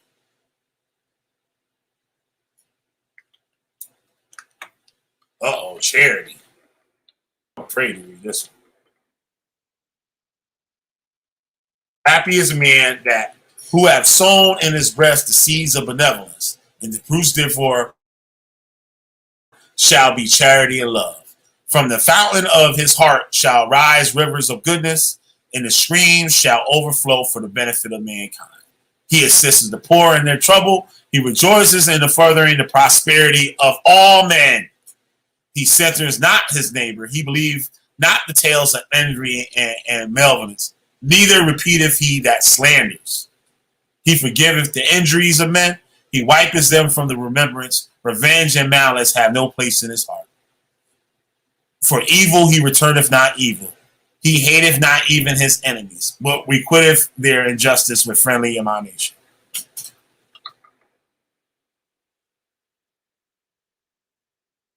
Attitude. Let's see what else they got here.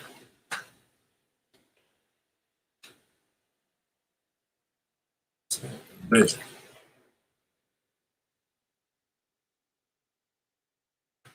There's but one Allah, the author, the creator, governor, the world, almighty and eternal. The Son is not Allah, though his noblest image. He enlighteneth the world with his brightness. His warmth give life to the products of the earth. Admire him as the creature and instrument of law, but worship him not. To the one who is supreme, most wise and benevolent, and to him alone belong worship, adoration, thanksgiving, and praise. Who hath stretched forth the heavens with his hands? Who hath described with his fingers the course of stars?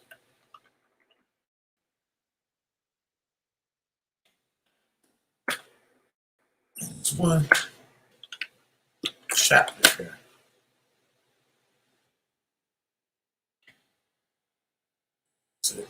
So, man.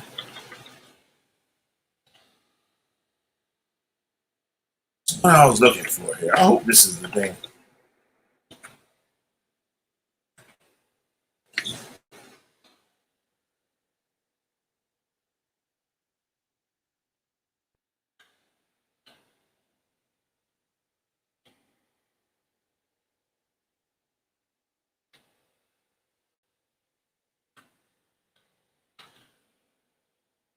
I can see members and stuff reading this like religiously.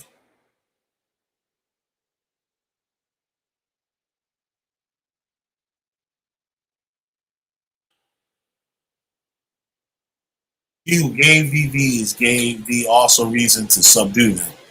Exert it, and thou shalt trample them under thy feet. He who begetteth a man hideth his face, but he who killeth 1,000 is honored.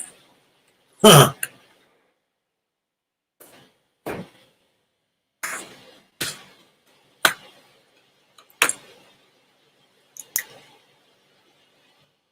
Oh, here we go. We're getting to it now. It's not being up here.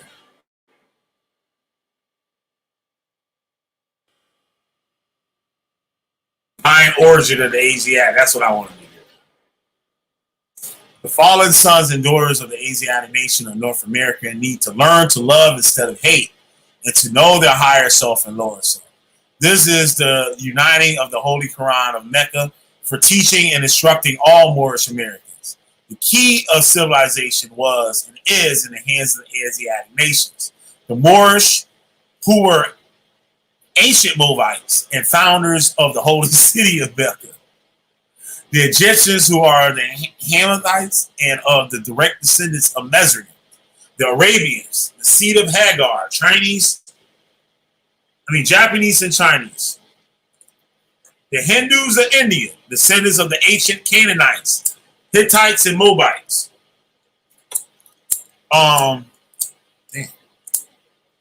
The Asiatic nation of North and South Central America. You see this shit here? Wow. Hey.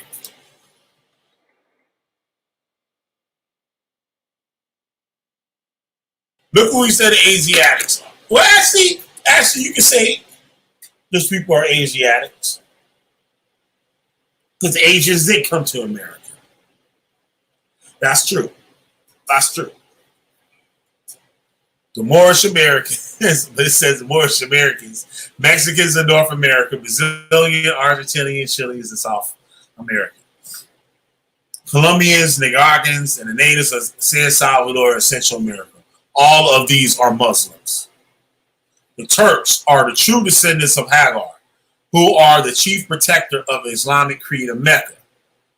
Beginning from Muhammad I, the founding of the uniting of Islam by the command of the great universal God Allah. Let's see what was about this.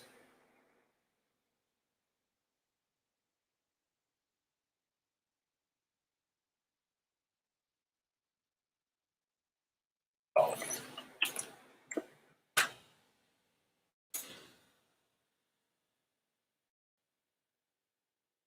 Right. After Asia. In Christianity, Jesus himself with the true blood of the ancient Canaanites and Moabites and the inhabitants of Africa. These niggas is all mixed up. I'd love to know how they get that. All right, seeking to redeem his people in those days from the pressure of pale-skinned nations of Europe. Rome crucified him according to the law. Then Europe had peace for a long time until Muhammad the first came upon the scene and fulfilled the works of Jesus of Nazareth. The holy teachings of Jesus was to the common people to redeem them from under the great pressure of the hands of the unjust, that the ruler and the rich will not oppress the poor. Also that the lion and lamb may lay down together, neither will be harmed when morning came.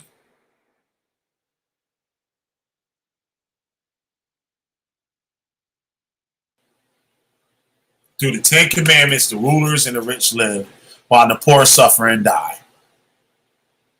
The lamb is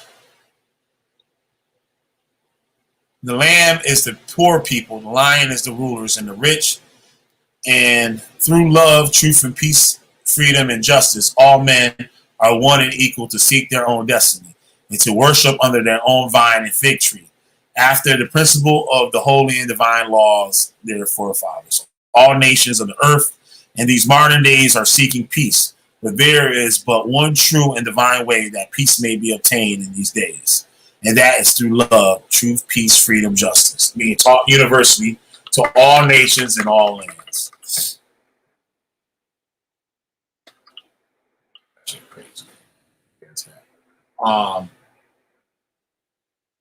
Moabites from the land of Moab who received permission from the pharaohs of Egypt to settle and inhabit northwest Africa. They were the founders and are the true possessors of the present Moroccan Empire, with their Canaanite, Hittite, and Amorite brethren who sojourned from the land of Canaan seeking new homes. The dominion and habitation extended northeast and southwest Africa across great Atlantis, even unto the present North, South, and Central America, and also of Mexico and the Atlantis Islands before the Great Earthquake, which caused the Great Atlantic Ocean. The River Nile was dredged and made by ancient pharaohs of Egypt in order to trade with the surrounding kingdoms. Okay. Wow. According to all true and divine records of the human race, there is no Negro, black, or colored race attached to the human family, because all the inhabitants of Africa were and are of human race, descendants of the ancient Canaanite nation from the Holy Land of Canaan. What your ancient forefathers were, you are today. This is Hebrew Israelite shit. What your ancient forefathers were, you are today without doubt or contradiction. There is no one who is able to change man from the descendant nature of his forefathers, unless his people extend it beyond the great universal creator Allah itself. These holy and divine laws are from the prophet Noble Drew Ali and founder of the Moor-ish Science Temple of America. Wow.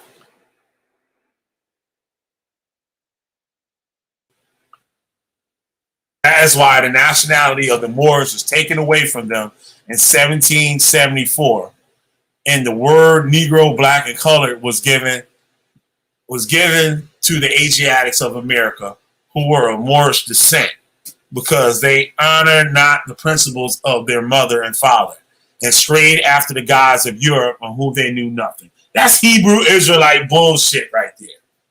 That's the same shit a Hebrew Israelite will tell you. I shit y'all not. I'm not even bullshitting y'all. Y'all know it. Some of y'all Hebrew Israelites watch it. You're over here because you didn't listen to the Most High, so you put you in slavery, nigga. Same spiel. Deuteronomy 28. And the time and the fulfilling the prophecies. Great. We already know how this is going to go. The last prophet of these days is Noble Drew Ali, who was prepared divinely in due time by Allah to redeem men from their sinful ways and to warn them of the great wrath which is sure to come from the earth. Now, after we just heard about Noble Drew Ali, these niggas are still walking around thinking this nigga is the last prophet. John the Baptist was the forerunner of Jesus in those days, to warn and stir up the nations and prepare them to receive the divine creed, which was to be taught by Jesus. In these modern days, there came a forerunner of Jesus, who was divinely prepared by the great God Allah, and his name is Marcus Garvey. Marcus Garvey, who did teach and warn the nations of the earth to prepare to meet the coming prophet, who was to bring the true and divine creed of Islam, and his name is Noble Drew Ali, who was prepared and sent to the earth by Allah to teach the old-time religion and everlasting gospel of the sons of men, that every nation shall and must worship under their own vine and fig tree and return to their own to be with their Father God Allah. The Moor-ish Simple Miracle is a lawfully chartered and incorporated organization. Any subordinate temple that desires to receive a charter, the Prophet has them to issue to every state throughout the United States, that the world may hear and know the truth that among the descendants of Africa, there is still much wisdom to be learned in these days for the redemption of the sons of men under love, truth, peace, freedom, and justice. We are a clean and pure nation descended from the inhabitants of Africa, do not desire to amalgamate or marry into the families of the pale-skinned nations of Europe. Hear that? And that's why they like Marcus Garvey, because Marcus Garvey was a complete separatist.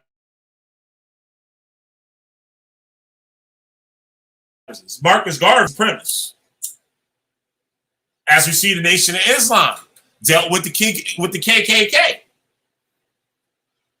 So all of y'all niggas out there that said fuck these white people and we better not mix with them and the hell with them, we want to separate from them, y'all got to go hang out with the Ku Klux Klan because they have the same values. So y'all can't talk about the Ku Klux Klan. You have no right to talk about the Ku Klux Klan and what they do.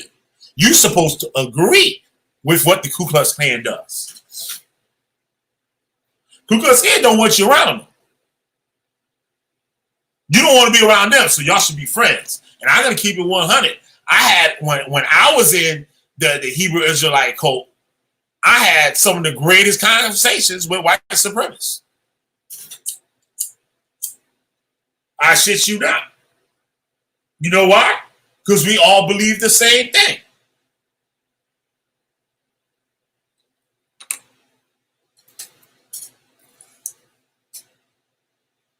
So y'all not even supposed to have a problem with them.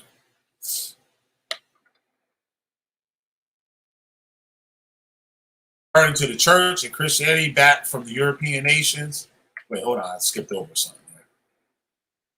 Either serve the gods of their religion, because our forefathers are the true and divine founders of the first religious creed for the redemption and salvation of mankind on earth. Therefore, we are returning the church and Christianity back to the European nations as it was prepared by their forefathers for their earthly salvation. Now, I thought white people couldn't live in the Middle East.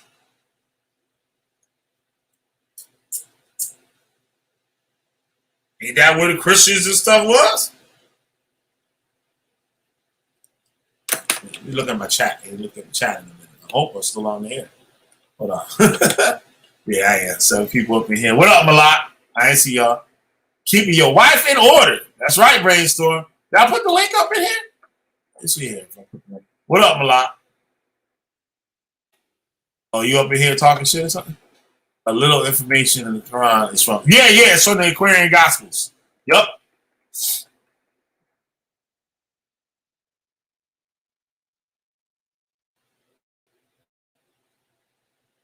That's a good question right there. I don't know about that. If he was in the Golden Dawn or not. Know how I look at? I did a video on him. 2 videos I think I did on him. Pascal Beverly Randolph. He was a black mulatto man and stuff that brought Rosicrucianism to the United States. And he was he was the go-to guy. Actually, Aleister Crowley and Madame Blavatsky used to look up to him. Actually, they say Madame Blavatsky killed him. There's like some kind of thing out that people are saying that. Pascal Beverly Randolph. Wrote books on sex magic. He also wrote, if I'm not mistaken, he wrote speeches for Abraham Lincoln too. And he was present on Lincoln's assassination, I think, also.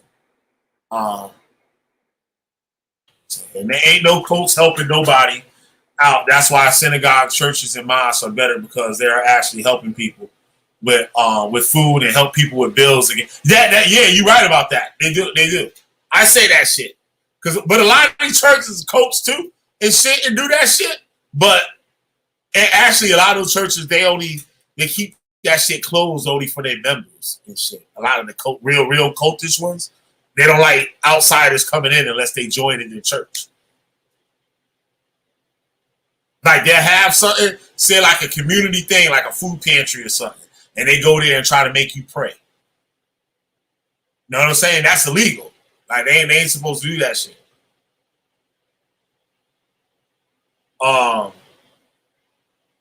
Yeah, but out of all of them, yeah, the churches and the mosques and stuff are hard doing that shit. I don't know too many mosques and stuff out here that got like programs and stuff, but churches do. Churches definitely do out here. Afro-Asiatics is completely different than Mongoloids who came to the Americas. They're Siberians from Jaffa, Naga. I ain't getting all that Jaffa shit. I was with you till I hit that. You know how we get down. But let me put the link up in here again. I thought I put it in here. I'm not sure if I did. Anybody want to come on? Ask some questions or whatever.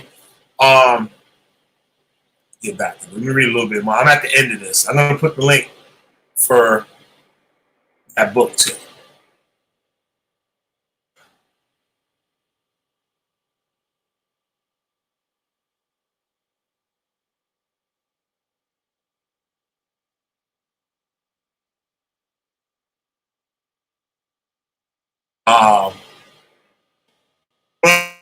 We, the Moorish Americans, are returning to Islam, which was founded by our forefathers for our earthly and divine salvation.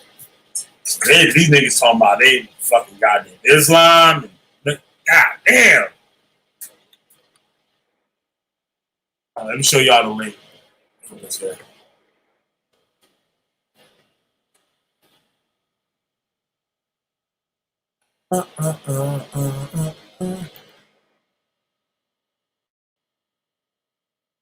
Ain't people watching shit. Ain't nobody want to come up in here?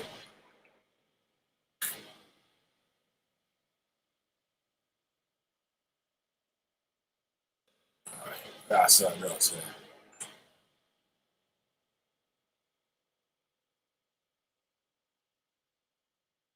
Let me get this right here for y'all niggas and shit.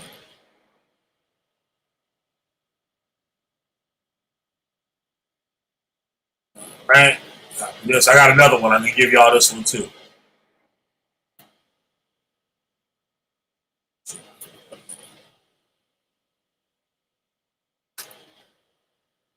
Ah, dang it.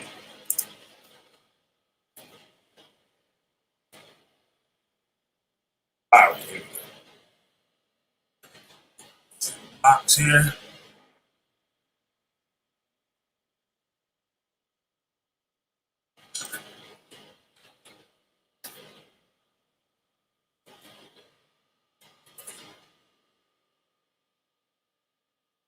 I screwed up the spot.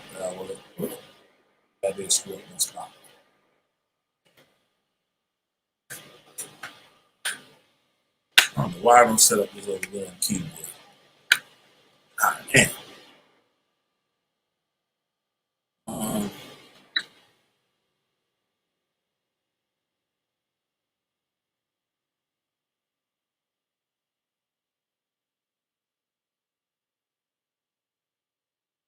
Okay, stripping Ali from layers of cosmetically. No, 1 second. I gotta get something.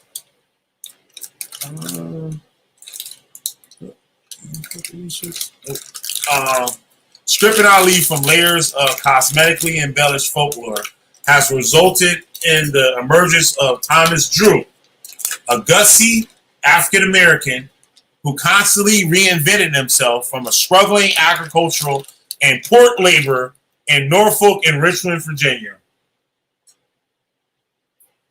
and to Professor Drew, an Oriental scientist, before his final metamorphosis into Noble Drew Ali, an Asiatic Muslim prophet in Newark, New Jersey. In the midst of Drew evolution between 1886 and 1924, Thomas Drew reported to local board number 7 in a public school in Bruce Street, Newark, New Jersey on September 12, 1918 for the third draft registration for men aged between 18 and 45 as part of the volunteer conscripted American Army to combat German troops in the Great War. The illiterate, medium-billed Virginian migrant struggled to complete his draft registration card, a most vital document to unveil Ali's enigmatic past. God damn. Motherfuckers pulling out documents on this motherfucker. The details of the draft card verified that Thomas Drew was the same person as Noble Drew Ali, even though the former's first name, Thomas, and Virginian roots challenged the commonly accepted belief that Ali was born Timothy Drew in North Carolina. First Thomas Drew's address listing at 181 Warren Street, Newark, New Jersey, dovetailed with the residence cited in Professor Drew, the Egyptian adept, advertising brochure. Second, Thomas Drew's birthday in January 8, 1886, coincided with Ali's birthday cited in the movements.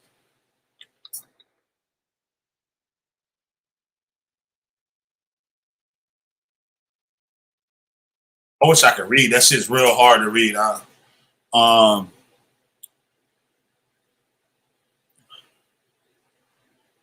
Yeah, this is his thing. He said the Prophet is a man who was born with divine power. He was taught the adepts of Egypt. I have the secret of destroying germs of tuberculosis and cancer of the lungs in 10 to 30 days. Your lungs can, I don't know what that maybe heal or something, to very strict examination that the germs are entirely destroyed. It says, what else can I read in here? Call at once, son and children, and be relieved of your sufferings. Wow. So this is this thing that they cure cancer and all types of shit. Snake oil salesman. Taking people fucking bread and shit. Telling them motherfuckers and shit they can cure people that need the money.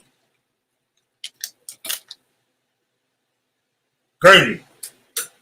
All right.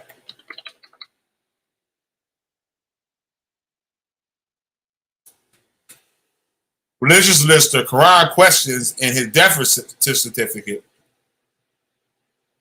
Third, Thomas Drew's claim that his nearest relative was Uncle Ambrose Drew, resided in Norfolk, Virginia, unearthed other fragments of Ali's past.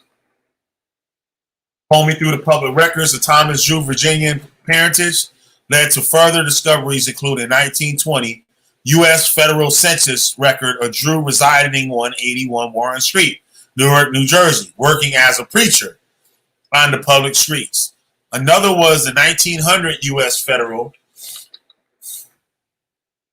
census record revealing Drew's past as an African-American farmhand in Norfolk, Virginia, who was adopted, neatly paralleling Moor-ish folklore about a young Ali abandoned by his biological parents.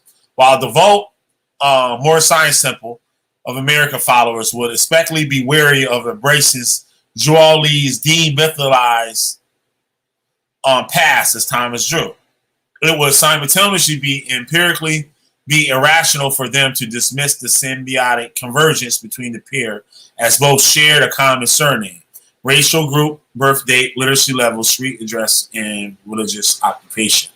Unveiling ID's identity signifies a historical breakthrough for researchers since these discoveries yielded verifiable truths, including the actual birth name,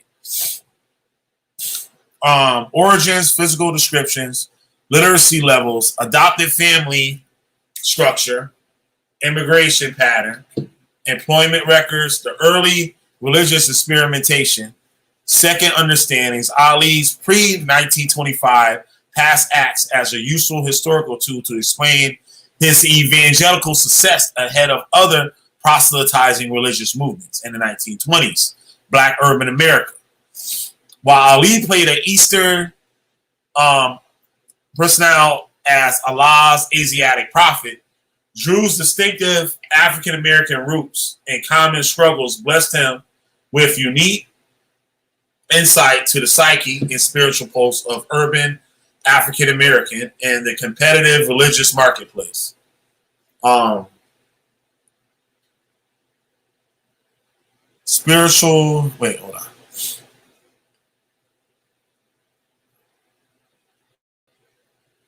Insight to the psyche and spiritual pulse of urban African Americans in the competitive religious marketplace.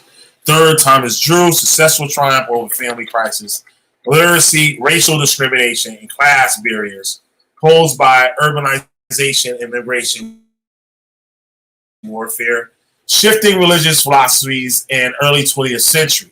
America serves as a powerful repository of historical consciousness for contemporary Black American Muslim communities to respectfully tap into and adopt as an inspirational blueprint to forge a positive, distinct Black Islamic American identity for the present and future.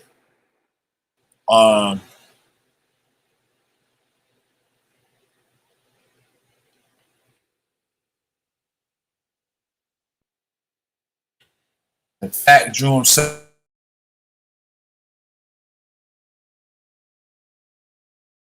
was the flated caricature of himself to edge above the other Oriental scientists in 1920s at Newark, New Jersey, and Chicago, Illinois. So he did some new shit. You know what I'm saying? He pulled the new racket out on him. Like, nigga, I'm Moor-ish, nigga. The Moor-ish trump all of that. Like, you know what I'm saying? They had the other Oriental scientists said to give him an edge. So we got this character, like Judah Nasty, right? He come out as a Hebrew Israelite. He talking about he was a Hebrew Israelite for 20 years. No, he wasn't. He was a Hebrew Israelite when he came on YouTube. That was his first time. He was doing everything else. We got records of all of that shit. We got receipts, screenshot, everything, all that. He wasn't even into that shit before Torah Nights was started, right? Now, what his edge was, they got him where he at. There wasn't no Old Testament Israelites really on YouTube like that. You know what I mean? Making themselves known amongst all the other Israelites and stuff, right? They had one dude, but that was something else, right? He pushed that anti-Jesus thing. So now Hebrew Israelites listen to him because he had an edge over the other ones. The same thing like I was talking about how they did with Tahar and GMS. Like, if y'all want to really know what Hebrew Israelites is about, look at GMS. Watch the elders of GMS, and they tell you what the Hebrew Israelites are. They don't stray from that shit. Those are the old school teachings, what they teach. All this other stuff is all new, and they all got gimmicks. GMS, the only one that ain't got a gimmick. Like, them niggas got gimmicks. IUIC, ISUPK, whatever, GOCC. They all got gimmicks, something to make them different from the others. GOC, for instance, right? You can have a white woman.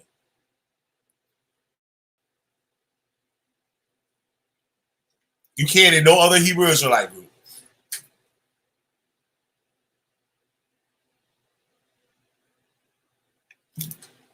You got other groups. IUIC. You can trim your beard. And one wife. Another one might be multiple wives. They all got something to get over on the other one. To draw up members.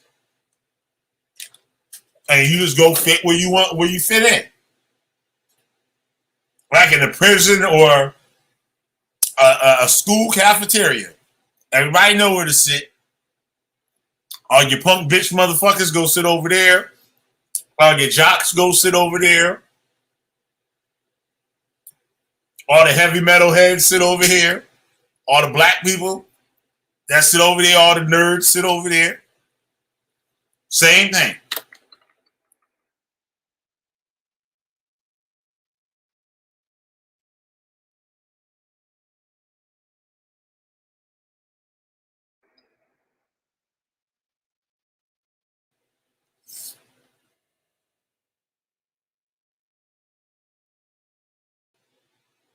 There's loss of members. Such posthumanist accounts were necessary to preserve the prophet's legacy, considering the movement's alarming loss of members, temples, and prominence as compared to vice versa of other black Islamic religious movements like the Nation of Islam, Five Percenters, and Sunni Islam. Unfortunately, the spatial domain of Ali's myths also served as contentious spaces for different Moorish factions to exert their legitimacy as the rightful guardian of the prophet's past and legacy over other rival sects and narratives. The routine nature of myths even attracted rival external black Islamic leaders like Isa Muhammad, who is noble. Isa Muhammad is what's the name? That's Dr. York. Let me look in the notes right here. See if they mention it. No, they don't. They talking about Dr. York. Pretty sure they talking about Dr. York. Imam Isa. Gotta get too far up.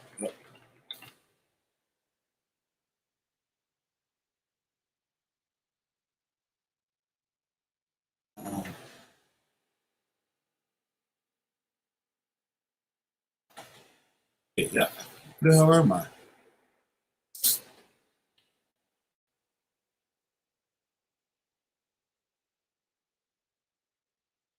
Okay.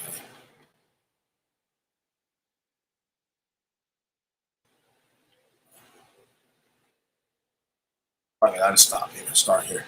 In fact, Jewel herself was the first Moorish myth maker and promoting inflated. Wait, I just read that.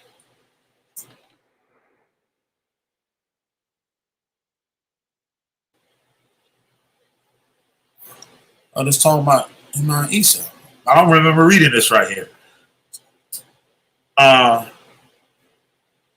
State authorities, however, have deconstructed Ali's portrait as a facade, advancing through sensationalist newspaper expose headlines, a stereotypical image of Ali as a sexual deviant charlatan before Federal Bureau of Investigation agents in the 1940s. Remolded Ali as a seditious, pro-Japanese menace rather than a messiah. Ali devoted religious community countered the state's demonization of their saint by churning a parade of glorified members that mushroomed into the 1980s in commemoration of the Moorish Simple America founders' centennial birth anniversary in '86. Even authorities like the New York City Municipal Council rolled on the resurgence of Ali's sanitized appeal, commending his instrumental leadership, revealing selective amnesia of the prior persecution. So, like I said, the Afrocentrics, like this shit, people was over that shit. And they lift that shit, they brought that shit back from the dead.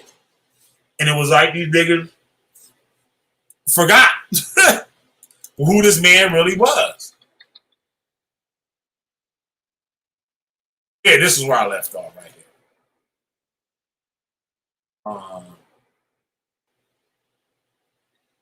Isa Muhammad, whose text. Jew manipulated Ali's lifts to try to siphon Ali's. See, look, I told you. Look, I told y'all this shit. The dude wrote the thing, who was noble Jew?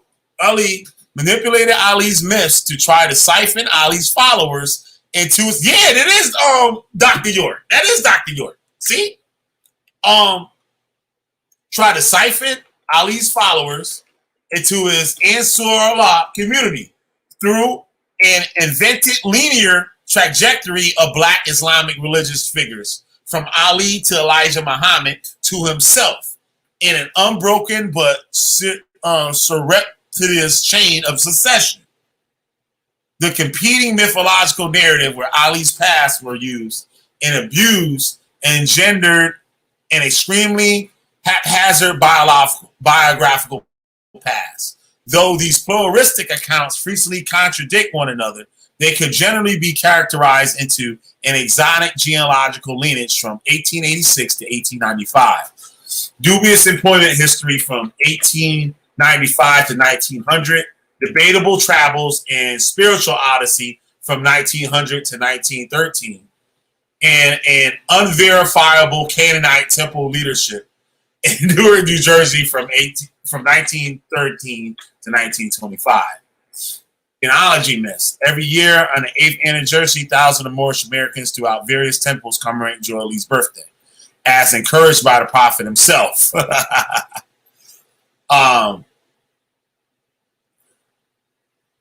Paradoxically, in the midst of pious reverie, the faithful has remained obscure about concrete details of the founder's birth. The blurring of the lines between fact and fantasy was enhanced further as several leaders romanticized the event as a divinely cosmological one, advocating that on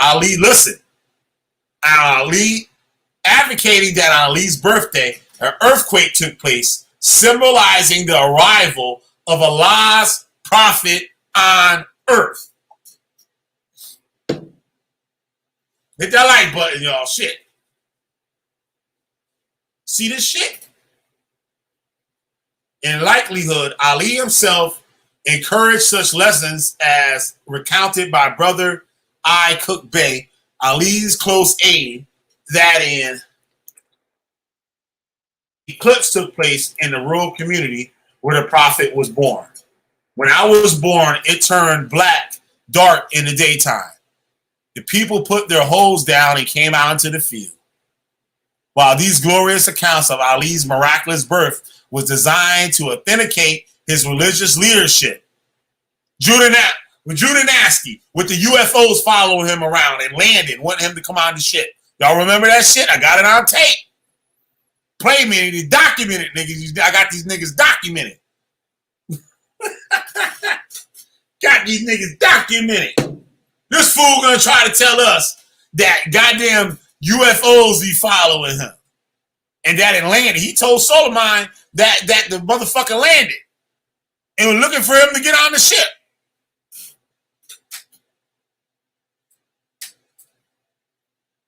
Now look at this nigga.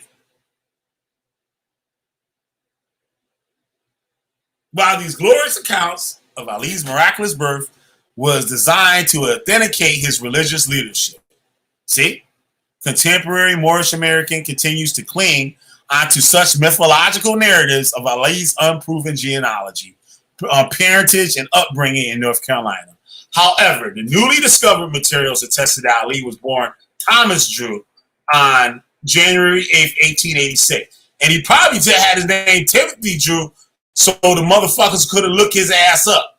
In 1886 in Virginia, United States, before he was adopted, went against the grain of Moorish dogmatic beliefs regarding his first name, parentage, racial genealogy, and birthplace.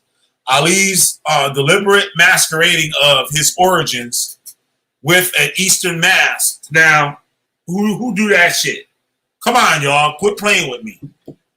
How many videos I got? Y'all go back and y'all can see the same niggas doing the same shit. Same niggas doing the same shit.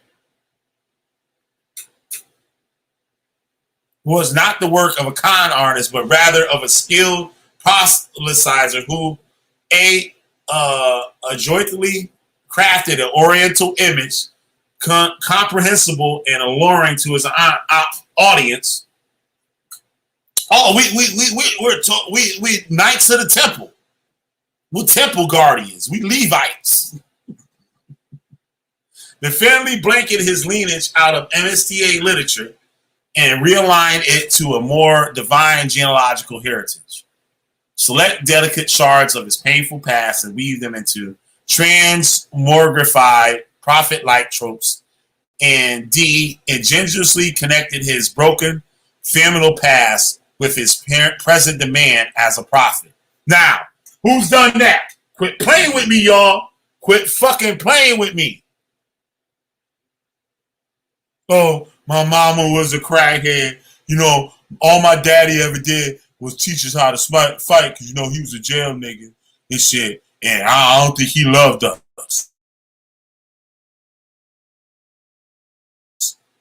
My mama was a crackhead and she used to leave me in the house with no food and all this shit. And that's why I know that the UFOs follow me. The UFOs started following me. And now I'm a prophet of the Torah. I'm Elijah. I'm King David. Come on, y'all. Y'all see me play the videos with the niggas doing that shit. And look at it right here in front of our goddamn face. And ingeniously connected his broken familial past with his present demands as a prophet by extracting relevant chapters of Oriental literature and weaving them in his Moor-ish sacred texts. Ali's first, like this nigga. Y'all know who I'm talking about when I say this nigga and Mr. Nasty. Y'all know who I'm talking about. Those who don't know, y'all gotta look through my videos. Y'all find out. You see the same shit. You see the same, like, if you let that nigga talk, he'll tell you about really what he know. He'll make reference. That's Hinduism. That nigga be studying that shit on the slide. We done caught that nigga. That nigga doing yoga at the crib. That nigga got baby yoga. He got fucking motherfuckers throwing the baby around in the house. Y'all see the video. Y'all saw the video. That nigga doing yoga. Got the baby doing yoga too. You know what I'm saying? Try to get them yoga demons in him. But and a lot of stuff that he knows that he took ideas from to create his own bullshit.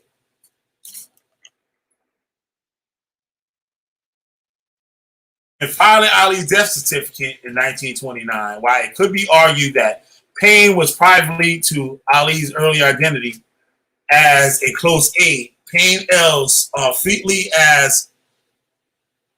to Ali should have been overplayed as his rise in the Moorish ranks as supreme business manager was belated in February 1929, and he quickly exited the movement for a political career. In likelihood, Payne depended on newspaper articles written by investigative journalists who portrayed Ali as a doppelganger who mutilated his first name, Timothy Drew, Eli Drew, and John Drew. Wow. The truth was that Ali was born Thomas Drew and constantly used his birth name on official documents as late as 1920 before disguising his true identity because he was a Moorish Asiatic Great Gatsby who suppressed his impoverished origins with a more ostentatious Eastern persona to inflate his aura of religious grandeur in an appealing, comprehensible fashion to a black audience who associated Drew's symbolic connections to Egypt and Morocco with their own yearning for affluent abundance and spiritual truth in 1920s America. While Ali masked his first name, he also consciously retained his surname. Drew, through his various identity variations, suggesting a desire to retain slivers of his past.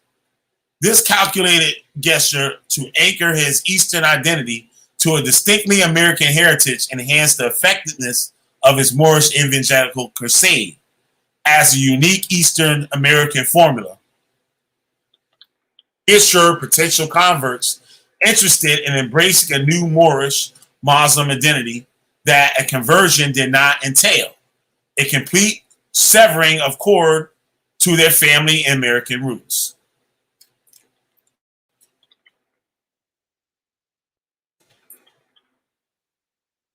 Look, evolution of his name, 1886, Thomas Drew.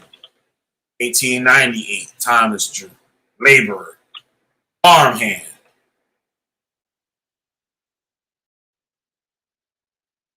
longshoreman, whatever that is, a porter. He was Eli Drew in 1916.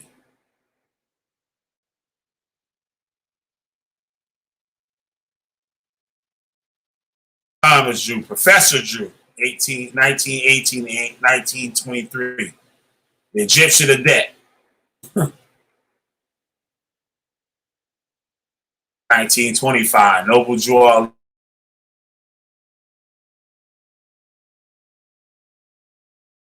Moorish American prophet. Drew's historical records corroborated the myths concerning Ali's parentage and adoption. Ali's standard childhood narratives posited that he was adopted by an abusive aunt after his biological father mysteriously disappeared and his mother passed away. This perfectly blended with the 1900 census, where Thomas was adopted and raised by an African American couple, James Washington Drew, and Lucy Drew, in Norfolk, Virginia, as early as 1898, when Ali was 12 years old. Thomas' relationship to the head of the household. Now, we showed the picture who they say is his parents. The head of the household was listed as adopted son, as his adopted parents took him to their residence in 411 Princess Anne Avenue, Norfolk, Virginia. Moreover, Lucy Drew was listed as having 8 children, of whom only 2 were living, referred to her biological daughters, Eddie Drew, Brittany Drew, but the adopted Thomas was not included in the statistical classification. The Drew's adoption of Ali was almost likely dictated by financial considerations to supplement their meager family income constituting of Jane's salary as a common laborer and Lucy's wages as a laundress. Oh shit, so they put that nigga down to get some bread. This empirical discovery of Ali's adoption explains the curious silence on Ali's biological lineage in the Moorish religious texts. See? Simply because Drew knew very little of his biological parents. See? Well, nigga made some shit up. For inquisitive followers who questioned him on his genealogy, Ali deflected their request by instead offering an apocryphal explanation. Listen to this. I didn't tell anyone where I was born, or who my parents were, because I didn't want people to make a shrine out of the place or make over my parents like what was done with Joseph and Mary. You hear this shit? Let me see what y'all see. You hear this shit, y'all?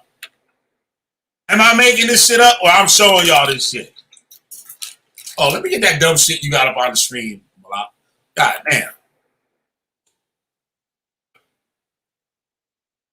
Am I lying? Y'all seeing it right there?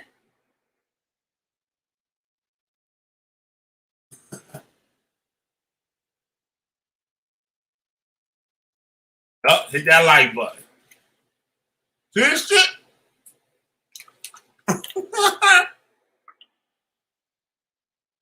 This is what they do. And why we keep finding all these black leaders doing the same shit. They all do the same shit. They got some old mysterious ass shit about them. And keep it that way.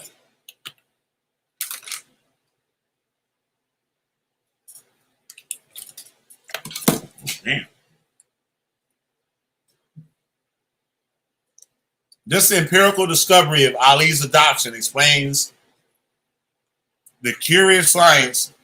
I'm here chewing this shit. If Amber was up in here, she'd be joking. What you eating? Explains the curious silence on Ali's biological lineage in the Moorish religious text, simply because Drew knew very little of his biological parents.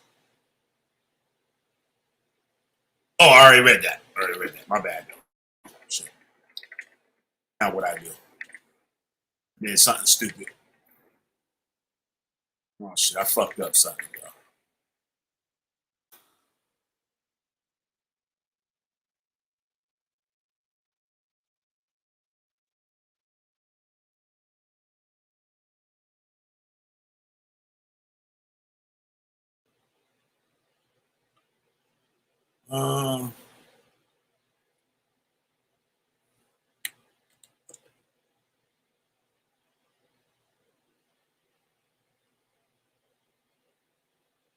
That looks interesting.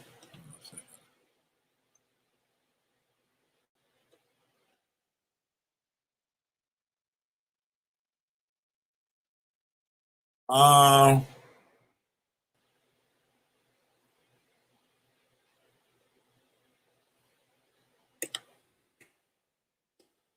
Damn. No, I ain't get that far down. Let me see something here. Get an idea where I left off. This shit here.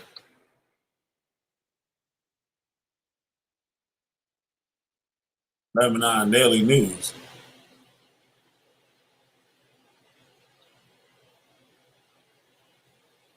Egyptian.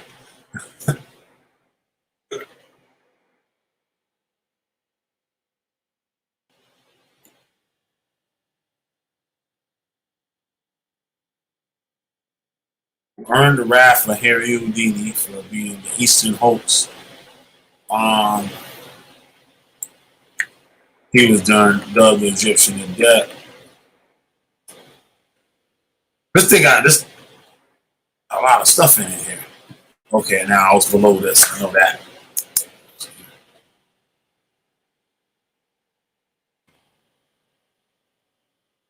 All right, here I was. I should be one more up here.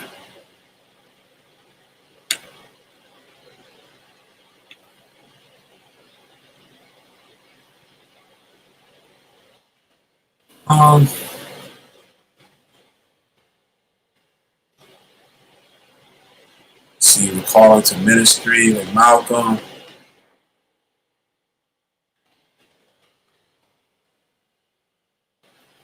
Another oral tradition in Moorish circles was that the young Ali was employed as a professional circus magician whose superhuman feats in the early 1900s entertained vaudeville audience throughout America. This legend gained credibility in academic writing after Ali's advertising pamphlet called The Great Moorish Drama emerged in Peter Lombard Wilson's Sacred Drift, where Ali urged African Americans to witness acts including the escape from several yards of rope reminiscent of Jesus in the Temple of Jerusalem. Authorities investigating Ali in 1929 might have obtained a copy of the Moorish drama brochure when they alluded to Ali's previous connections with the circus group. In 1915, he was accompanied Hindu fakir in circus shows when he decided to start a little order of his own. The first temple was set up in Norfolk. The veracity of both these myths, however, is shrouded in doubt when in reference to Thomas Drew employment records. While the myth on Drew's gypsy lifestyle probably originated from his itinerant lifestyle, shuffling between Norfolk, Richmond, Virginia, New Jersey, Newark, and Chicago, Illinois, the other urban legend emphasized Ali's circus connection, rooted from authorities' conjecture that Ali belonged to a group of Egyptian fakirs named Beys, whose combination of magic and missionary work in 1920s New Jersey coincided with Ali's own rise as religious leaders. Through the Beys proselytized for the Egyptian Coptic faith, they brought an audience not for their spiritual message, but for their amazing feats. The Egyptian Beys wildered Western audiences in Selwyn Theater and Broadway, Lowell State Theater, and Keith's Theater. New Jersey with acts like being buried alive under cataleptic conditions, trance, hypnotism, mind reading, manipulating their wrists, pulse rates, and suspending their bodies in midair, balancing between swords. One of them, Hamed Bey, who earned the wrath of Harry Houdini in 1926 for being an Eastern hoax with Flores,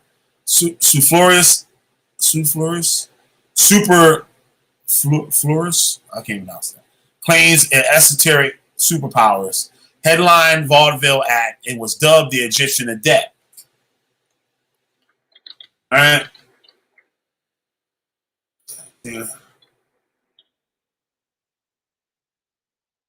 In 1898, Norfolk City Directory records reflect that both Thomas Drew and his father, who lived in 279 Princess Anne Avenue, was hired as common laborers, as opposed to Ali's gypsy wandering between 1886 and 1902. So this dude was just like a straight up lying dude.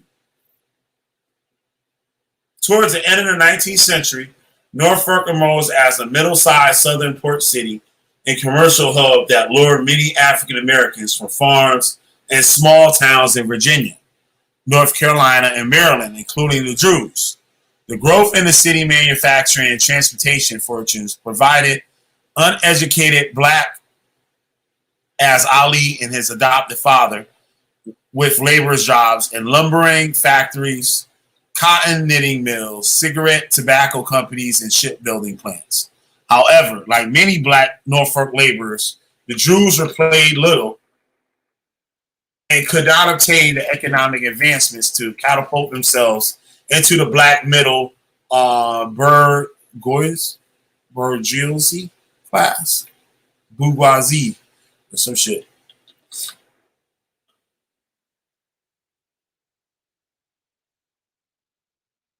By 1900, the illiterate single Thomas Drew was employed as a farmhand in the rural dimensions of Norfolk's economy.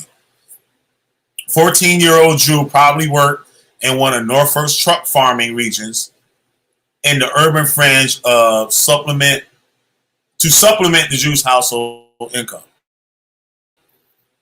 Most of Norfolk County's rural labor force in the early 1900s depended on black female and children to supply seasonal labor as strawberry hands and pickers of other produce like sweet potatoes, tomatoes, and peas. Though Drew only worked for 8 months as an agricultural labor and enjoyed predetermined hours and daily pay.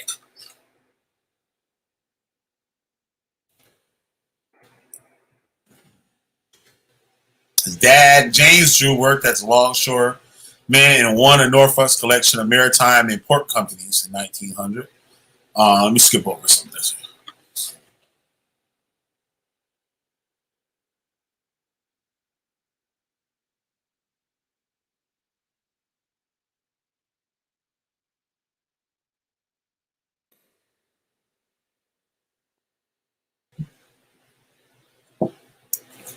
It's revealed that Ali adopted the name Eli Drew. Interesting, in 1916, located Eli Drew, an African-American porter living in 1422 Moor, Richmond, Virginia, with Everett Gus Sully, a colored driver.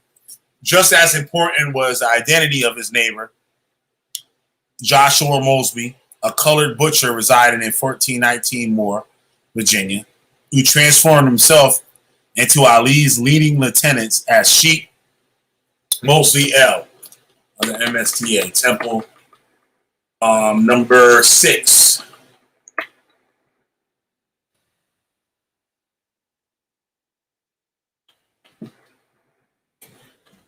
Draft card. Oh, no, it's essentials.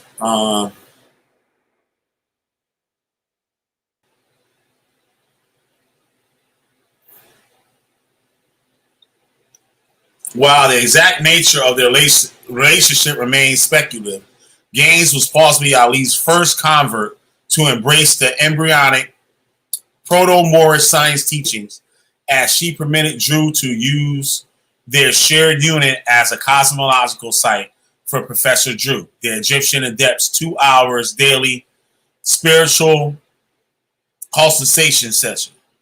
Contrary to Moorish fables asserting Ali's move to New Jersey was dictated by a spiritual calling to establish the Canaanite temple in 1913. Drew's motivation was financially driven.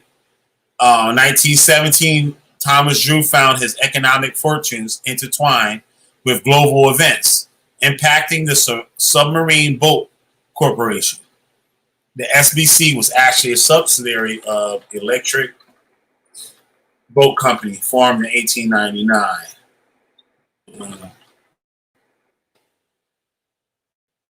Steelworker.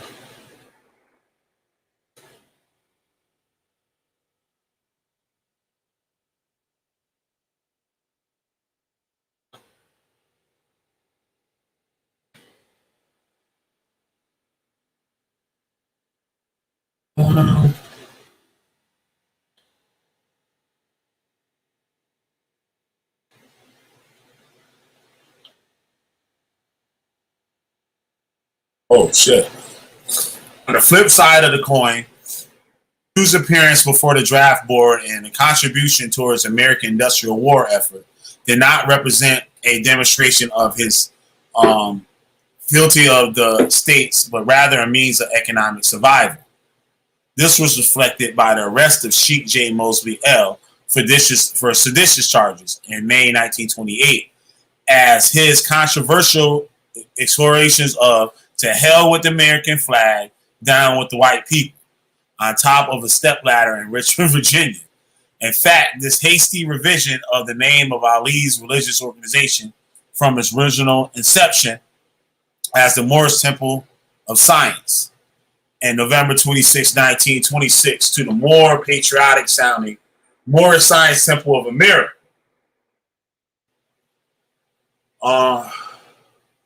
1928, barely days after Mosby's detention, represented a defense attempt to create loyal pro-American facade ahead of hearing for charges for treason. See? So, remember I said that? I said this the other day on the video, that they would put American flags where they would teach their shit, like the Hebrew Israelites was doing the same thing. And that would keep the white man off you. Because you'd be looked at as a communist or whatever, like you're trying to take over the government. So they would use the American flag to throw them off, like, oh, they good, like, you know what I mean? They got the American flag.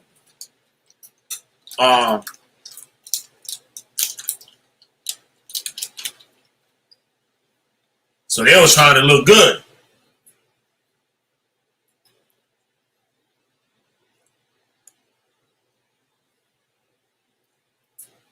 After the second raid on Mosby Richmond Temple, the need to further entrench this movement's image as a respectable religious movement became even more pertinent, right? Ali promptly reacted a month later by incorporating the MSTA as a religious organization on July 20th, 1928. In the first variant edition of the Moorish Guide, Ali rationalized this as a clear attempt to realignment the movement to American values and principles. This religious organization is secured and safeguarded in the very Constitution of the United States, for in reality, it makes the ordinary man or woman a better citizen. They realize what citizenship means. It teaches loyalty to the nation and teaches respect for law and order. And does that mean that there is anywhere in the program or idea for a mammoth pilgrimage to some other country? See this? So this nigga, this whole shit that they live out to this day, all came from, he wanted to make the Moorish Science Temple look good so them niggas wouldn't go to jail and be demonized, and that'll fuck the whole shit up. Just like Mr. Nasty, except Negi. He accepted Negi in the group. Oh, no, we're not racist. So that separates him from the other Israelite cults. Now, white people and shit, till they really figure it out. You know what I'm saying? Till they figure it out. Y'all think I'll be out here playing. Y'all really do. Y'all really think I'll be out here playing. What up, Brainstorm? Let me see what you're saying here. Oh, you jumping off? Jumping off. I have to get up early in the morning. Thank you so much for sharing this valuable information. Good night, killer. Burn them all. That's right. Burn their asses up. Thank you, Brayson. I appreciate it. Appreciate all you do over here. I don't know, y'all. Shit. I dropped the link. Y'all niggas want to come on up in here? My bad. I'm a little late on the answering the chat. I was looking on the other screen. I'll have to jump back and forth. Drop the link again. I'm about to get up out of here anyway. I'm just going to read a little bit more, and I'm going to drop the link for that PDF. I know you guys want that for a fact. Invite here.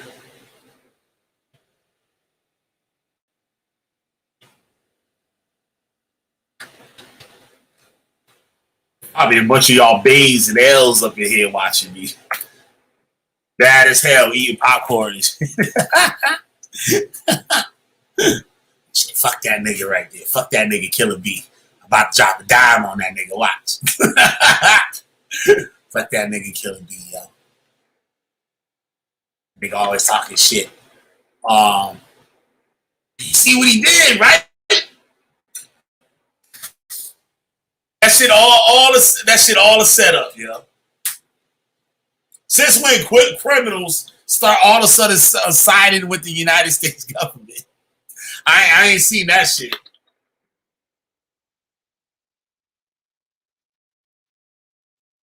All right. Oh wow. End of the Great War marked the turning point on Lee's life as the SBC went into a post-war shipping slump because the unsound decision of construct disposable cargo vessels rather than submarines in World War I meant Drew's labor was no longer required. Faced with another economic setback, Drew realized that upward socio-economic mobility remained a distant dream and entered into an alternative black spiritual universe to propel towards the riches of capitalism while challenging racist and socio-economic barriers. To successfully compete with rival Oriental scientists who proclaimed themselves professors, princes, seers, mystics, palmists, and healers, peddling their esoteric Eastern wisdom since the turn of the 20th century, Thomas shed his earlier past as a struggling Southern migrant and reinvented himself as a Professor Drew, the Egyptian adept student, enhanced the aura of his cosmological powers. No longer identified as a working class laborer,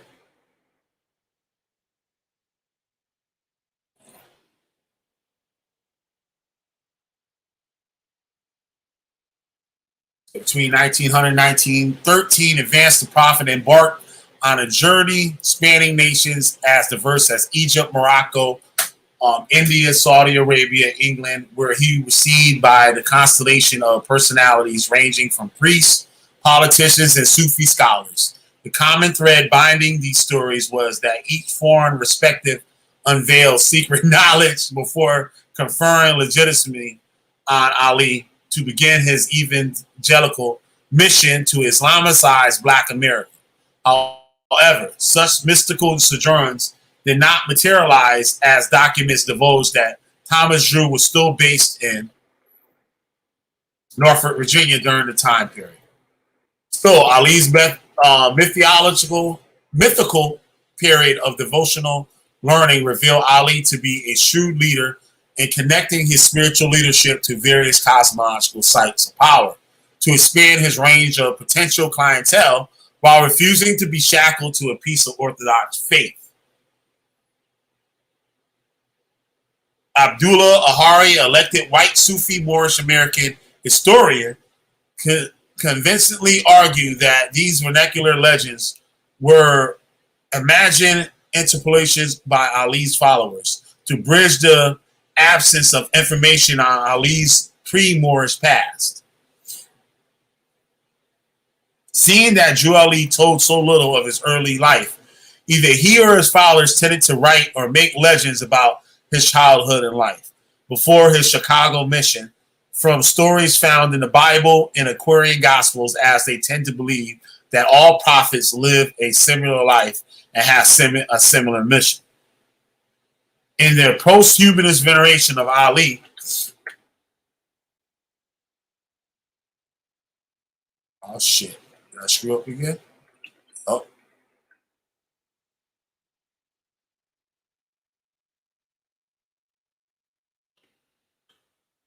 Oh.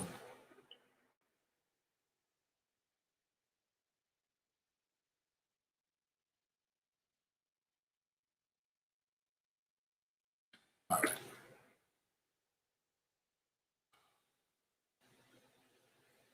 All right. Talk about Jesus wandering Indian shit. From the Second Quran to Ali's absent biography.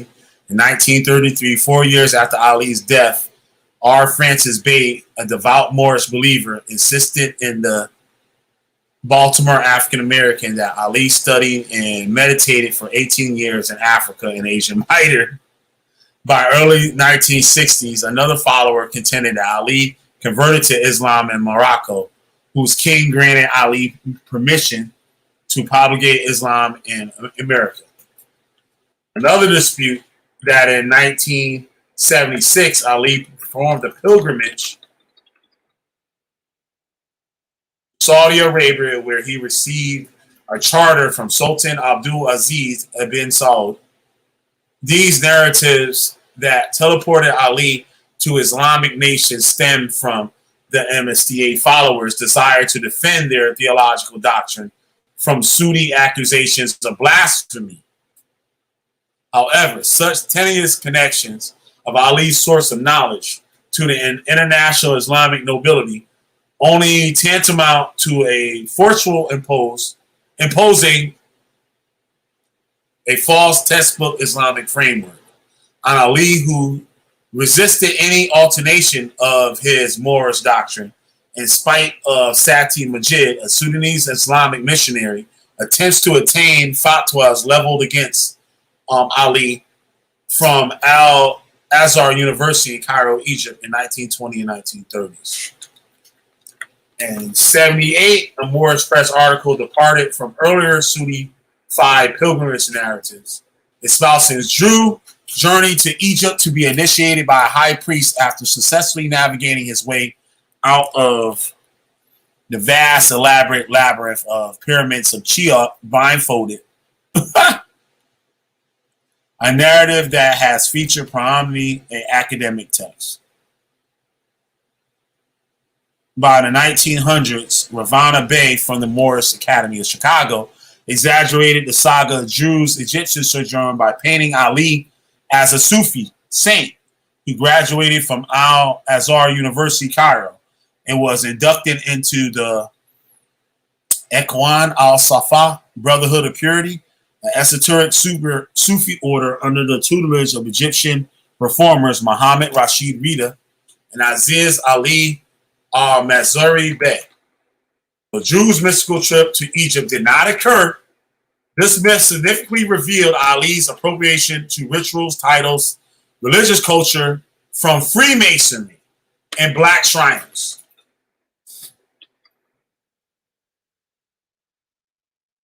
This was highly unsurprising considering Thomas More's exposure to the significant number of Masonic lodges and non-denominational churches operating in North from 1900 to 1913. Barely 200 feet away from Drew's home and 279 Prince Anne Avenue, the ancient Knights of Jerusalem Temple, a black Masonic lodge, was established in 1908 along Prince Avenue, replacing the colored First Universalist Church and Universalist Mission School. All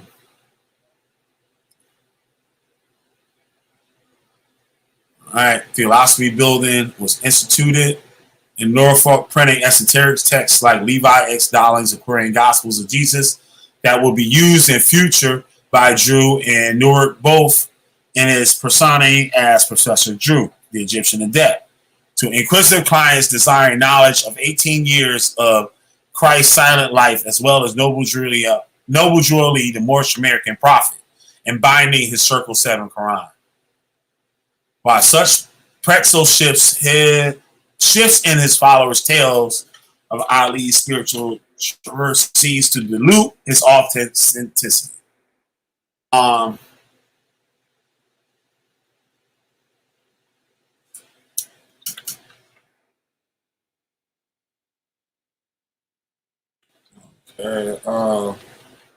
What?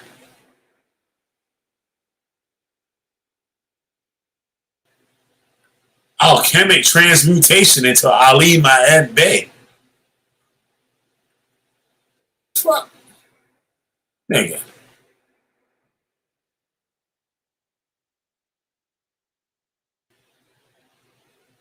These niggas, man. I'm about to get up out of here, y'all. Just let me skim through this real quick. Now he's saying when he was 2 years old, his parents took him to Egypt.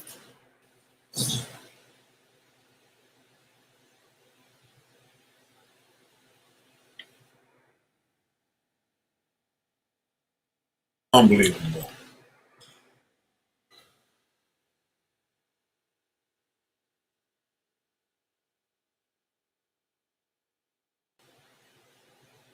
He said the Sultan of Morocco commissioned him to restore African Americans to their original Islam.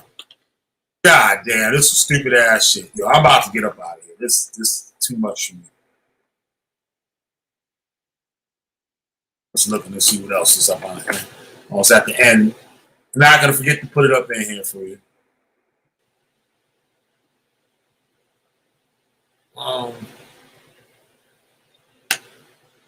Anything else?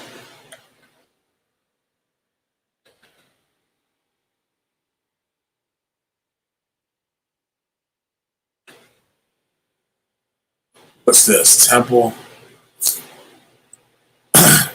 Immigrant from Khartoum, Sudan, who founded the temple as part of his larger ancient Mecca Medina of ancient free and operative Masons, a network of Black Mohammedans, Masonic movements operating in various cities in 1910 and 1920s.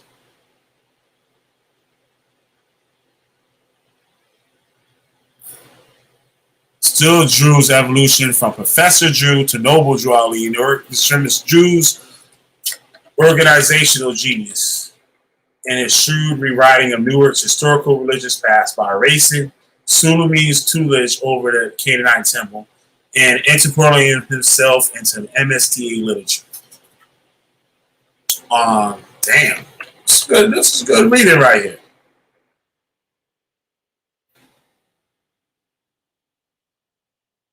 And the niggas always want to tie masonry into some shit, like, and they start all these fake ass lodges. Yo, New Era King, you still up in here? I want to know what you think about this shit.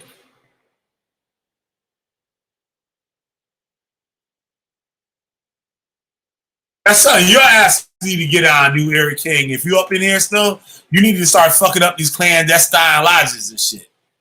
To start clowning, to start dragging these niggas and shit. How you should start doing. That'd be dope. If you don't do it, I'll do it. Just point them. Just point. All right, let me copy this link, put this in the chat. I'm getting tired. I'm going to fall asleep on that.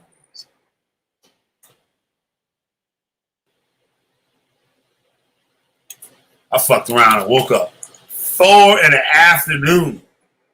I ain't never woke up that late. That shit's crazy. My ass woke up 4 in the damn afternoon. I was like, what? Race and religion.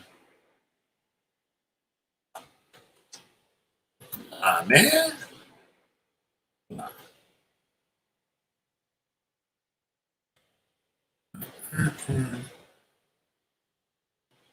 I hear you.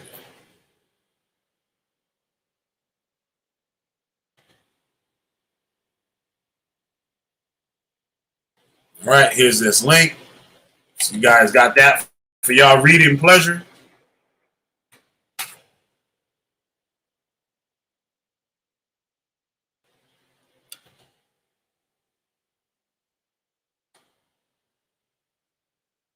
All right. up on the screen, on the chat for you. If y'all want to get a copy of that PDF, I got the link. So I got 2 PDF links up in here for you. I got this too for y'all to read on your own. I want y'all to answer in the comments what y'all think about it. Might do a future video once I get some little understanding, some more on it. I'm not going to go into it tonight. I'm just going to give y'all the link. I'll let y'all check it out.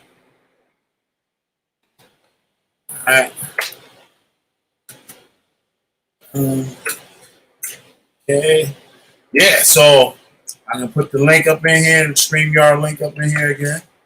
Give y'all a few minutes. Now I can get the hell up out of here. I had some fun tonight. Some good stuff. There's more. A lot more. But that last PDF I read, that shit was pretty thorough. But yeah, these people, they want to follow this shit. Why? Like, why? Like, what is that shit? Well, you gotta say the same thing for the church or whatever. Not like why you do it, but like, know what I'm saying? Like, goddamn, nigga. Like, the nigga said he can eat nails and shit. Like, are you serious?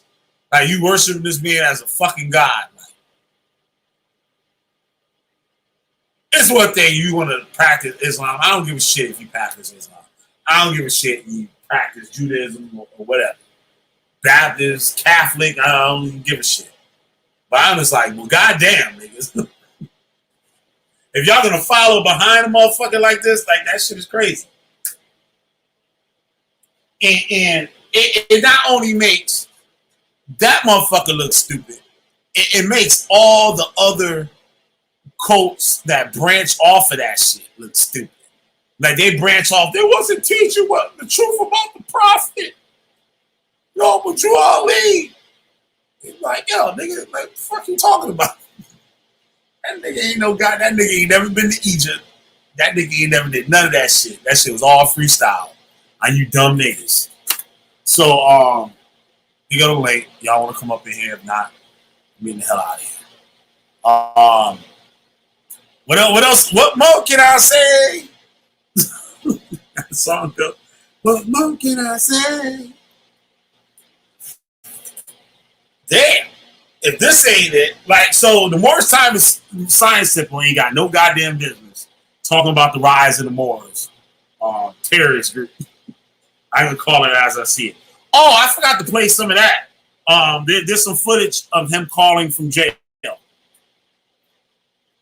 Some footage of him calling from jail, talking a bunch of bullshit. I'm too tired to play that shit. Y'all can go look that motherfucker up yourself. Well, I might have another topic on this shit tomorrow. I'll play it on there. I'm too tired to hear that shit tonight. But yeah, thank y'all for hanging out. I see y'all was up in here, 6, 8 strong and shit. I feel you. Make sure y'all hit that like button. Make sure you got that notification bell click so y'all get hit when I go live. Damn, 3 hours. Shit.